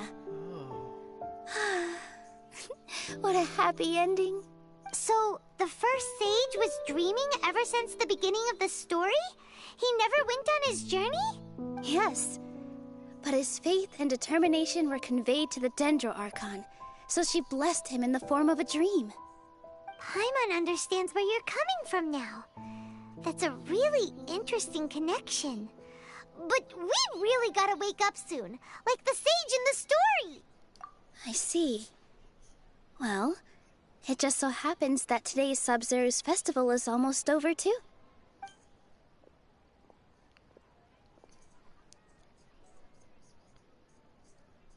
Since we're in a dream, let's make this final dance of Sub-Zeru's as beautiful as we can. Oh, here we go.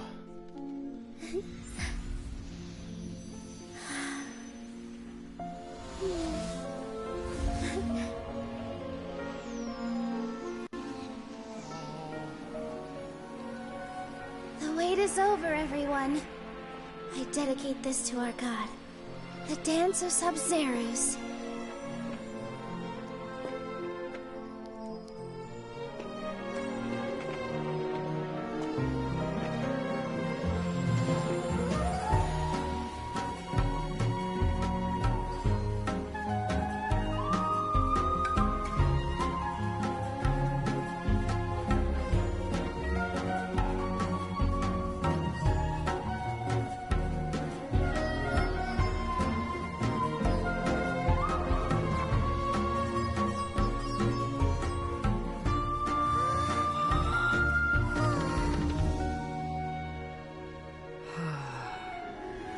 I'd be lying if I said I had no regrets.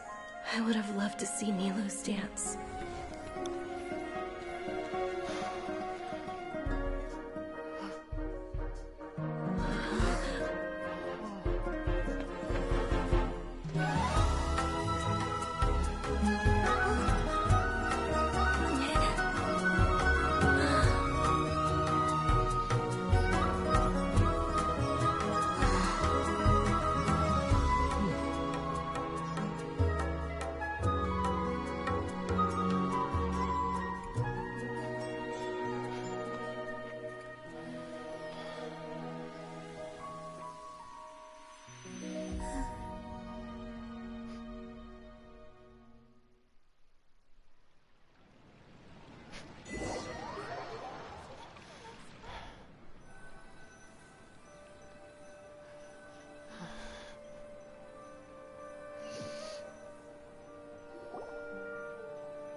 Good morning, traveler.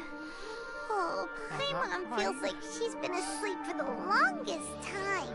I'm just sweating from my eyes.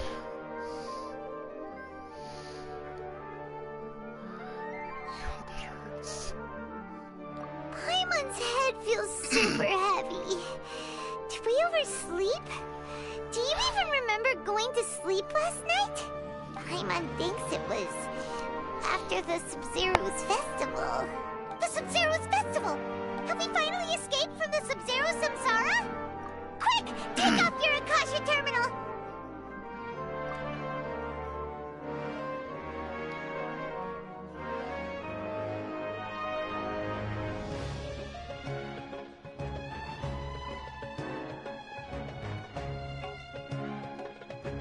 She's not in her room! What happened? Huh? What usual spot?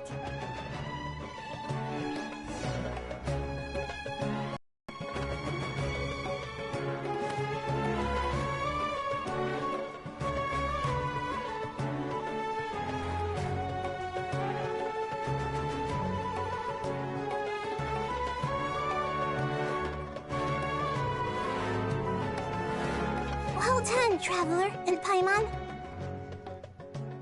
And thank you, Dunyarzad, for organizing the Sub-Zero's festival for me. I'm sorry, who are... Dunyarzad! You're okay! Oh, don't scare us like that! Oh, Traveler Paimon. I have something amazing to tell you. I just had a dream, and I saw Nilou performing the Dance of Sub-Zerus.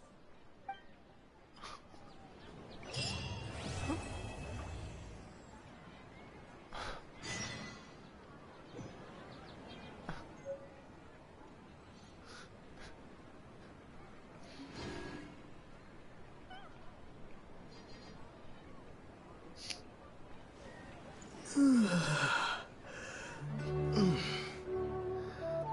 alright. I'm alright.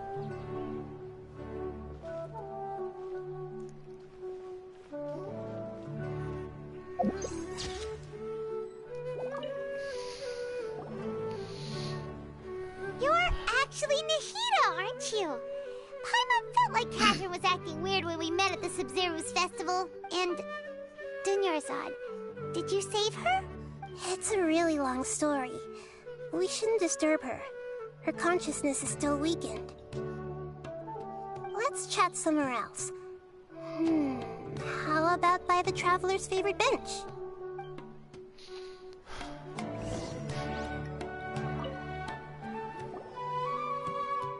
What's going on? Why are you two so excited to see me? Hasn't it only been a night? It's actually been much longer than that. Oh? Strange. Was I really asleep that long? No wonder I have such a headache.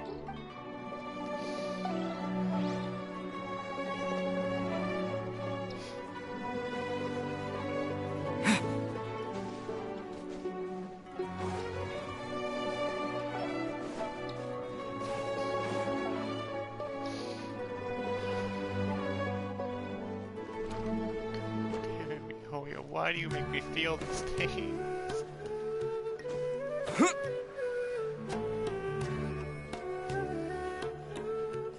Why?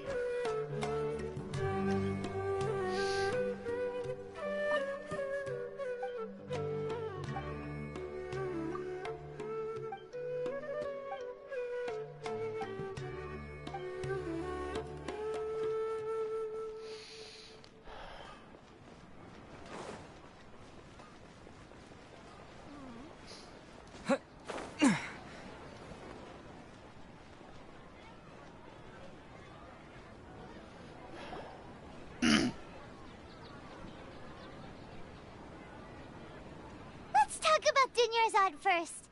It's such a relief that she's all right.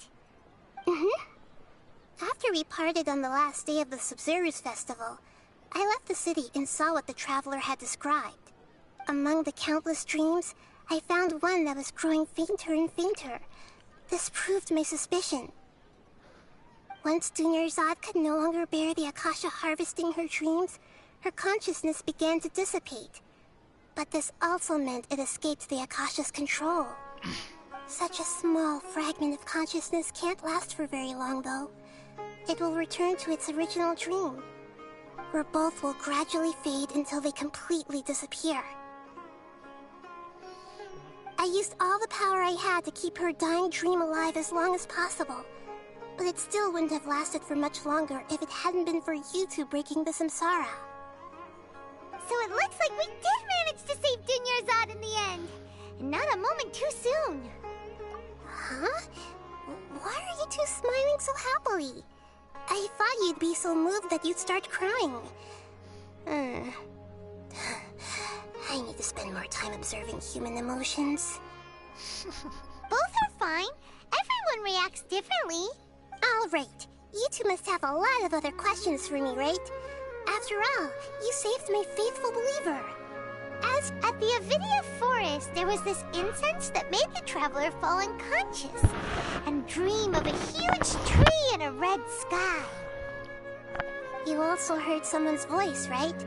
It said world and forget me. Sorry about that, I had to scratch my ear. Yeah, so you do know! We've been wanting to ask you what that was about, and if the red sky was related to Conria. It seems like the traveler established a connection to Irminsul. That was a message left by Greater Lord Rukkhadevata's residual consciousness in Irminsul. Perhaps her last memory before she died. As you two probably know, Greater Lord Rukkhadevata disappeared after the disaster in Conria. The timings of these events do line up, so your suspicions are reasonable. A message from Greater Lord Rukkhadevata? We thought it was from the Scarlet King. The Scarlet King? That god who died even longer ago? Some present-day desert dwellers still worship him. You probably just heard some of their conspiracies. Okay, so what does the message mean? I still haven't managed to decipher it. Even the Akasha isn't currently capable of doing that. Maybe the Greater Lord wanted the world to forget her so they would acknowledge their new Dendro god. Greater Lord Rukkhadevata's residual consciousness in Irminsul seems to be contaminated with something that has a very dangerous aura to it. Many devoted scholars go mad as soon as they connect their consciousness. I've warned the Academia about this many times, but people still keep falling victim to it. But I believe this is the key to saving Irminsul. That's why I've kept trying to decipher it. So the tree in the vision was Irminsul? Oh, Tainari also said that Irminsul is sick! Is it because of the contaminated consciousness? But even if you can't figure out what that vision was all about, it seems like our search for you was all in vain. The Traveler wasn't affected after coming in contact with that consciousness. I've never seen anyone like that. With you here, we may have a chance at deciphering it. Paimon, it was not all in vain. Trust me. If it weren't for us, those bastards at the Academia would have gotten away with what they were doing. No, we must decipher its secrets. I've already eliminated all other factors that might affect Irminsul. This is the only one left. This puzzle has life and death at stake. It could determine Irminsul's fate, as well as Tevat's. To be accurate, I'm using the Akasha as a medium to occupy Catherine's consciousness. How did you do that? Poor Catherine. Does this mean you can also occupy other people's consciousnesses? Theoretically, I can enter anyone's mind as long as they're wearing their Akasha terminal. The Akasha is the legacy of Greater Lord Rukkhadevata. As Lesser Lord Kusanali and the first Akasha terminal, my consciousness has always been linked to the Akasha. I've always respected my people's free will, so I've never actually occupied their consciousness. When necessary, I just borrow this bionic Snezhnayan puppet. Wait, what? What the fuck? What?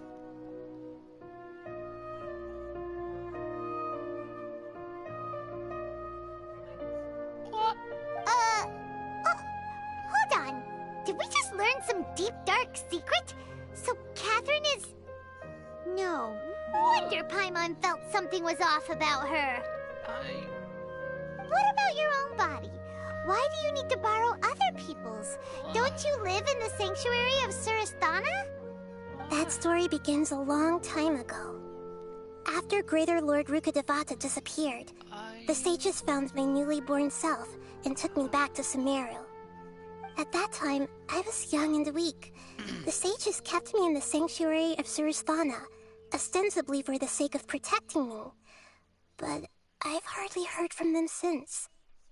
Because they want to keep you hidden so that people don't start worshipping you instead of their old god. However, I do understand that they had hoped to find Greater Lord Rukkhadevata instead of me, a symbol of her passing.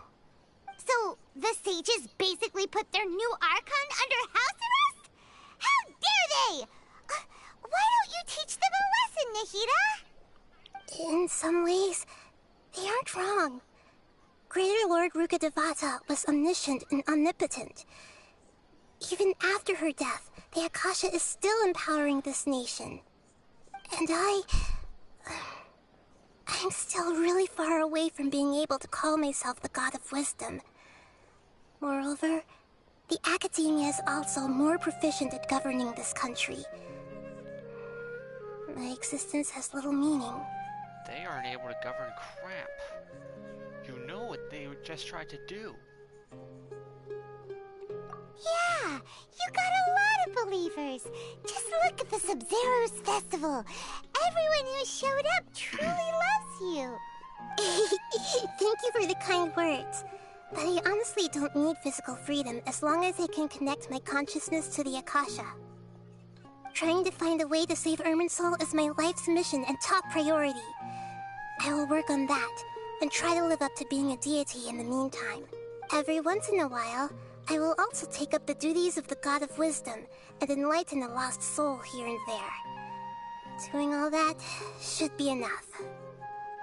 There's never been any big problems with the Academia's governance of Sumeru. This is the first time I've seen them step out of line.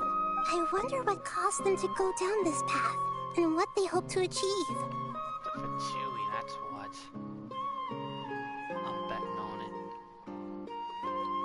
Even though the city's residents haven't noticed anything strange, if the Traveler hadn't broken the Sub-Zero samsara, the situation could have become dire. I tried to do some investigating in the Akasha, but I couldn't find anything suspicious. And all the people of interest seem to purposely avoid wearing their Akasha terminals. I think they're deliberately trying to hide something. Oh, that reminds Paimon. In Gandharvaville, there was a sage who had invited Tainari to join some kind of project. Could it be related? Regardless, I need to first investigate the sage's motives, make things right, and punish them if needed. But I'll have to be discreet, or they'll see me coming. If you need help punishing them at Nahida, I will gladly lend you my sword. You mean how the Akasha stops you from having dreams? Yeah, it's been such a long time. No one's noticed something's up? It's not that no one noticed. It's more like no one cared. Ultimately, it's all rooted in the sage's misdirection. Misdirection? The sage has convinced everyone to believe that being unable to dream is a sign of rationality and wisdom. Not dreaming is a badge of honor in Sumeru. Even if the truth is that their dreams are being reaped by the Akasha. With their propaganda in place, the sages can maximize their use of the Akasha to facilitate their research. Besides, Greater Lord Rukkhadevata must have created the Akasha in the hopes that it could be used to its full potential. That's why I've never come out strongly against this. There's no way she would have approved of this, though. Anyway, the perspective advocated by the sages drowned out any voices of doubt. By now, even those who never use Akasha terminals find it too shameful and embarrassing to talk about their dreams. Got it! I hope my answers were satisfactory, seekers of knowledge. To be honest, maintaining Dunyarzad's fading dream took a lot of mental energy. I think I may need to rest for a while. Oh, and you don't need to worry too much about the sage's activities for now. The Akasha won't be able to conduct another project on the scale of the Sub-Zerus Samsara in the immediate future. Go and get some sleep. Leave everything to us. What a relief. This is truly the most exhausting birthday I've ever had. Traveler? Paimon? Why am I here? Do either of you know? Maybe you were sleepwalking. You know you can't wake up a sleepwalker. We happened to walk by, so we thought we'd wait for you to wake up. I see. Huh. I should visit my maintenance personnel sometime. Oh, I'm fine. I better go. Thank you.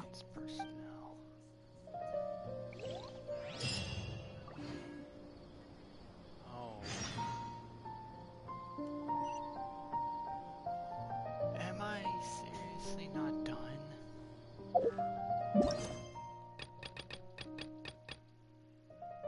Okay, I'm finished with the Archon quest.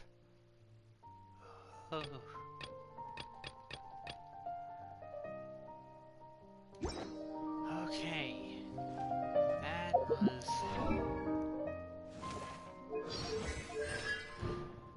a thing.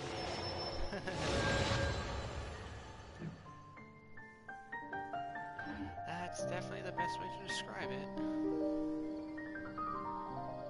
I think I should stream here for now.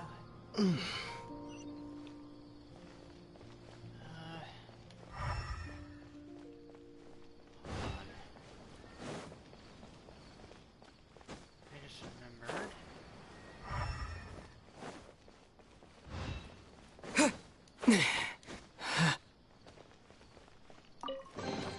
I'll keep this close. Okay.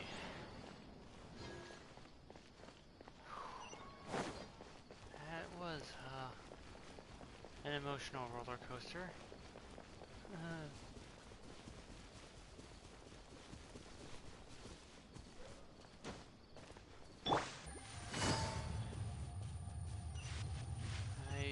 gonna go. Take it easy.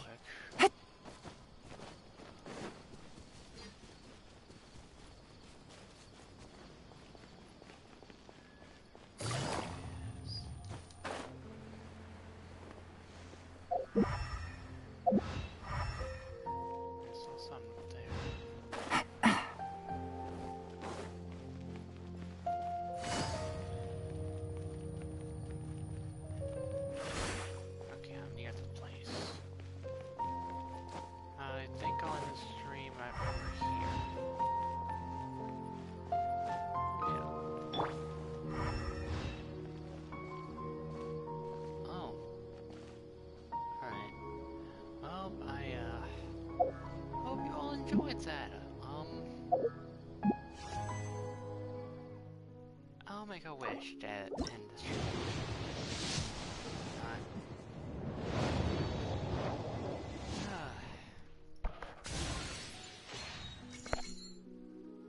Alright. That about sums up how most of my wishes go. Anyway, I hope you all enjoyed that. Leave a like if you want. Maybe check out some more of my content. I stream whenever I can, and I upload clips occasionally. Listen to the doctor. If you like the stuff, maybe subscribe. You know, that way you get notified. And I will see you all next time. Now I'm gonna go mentally recover.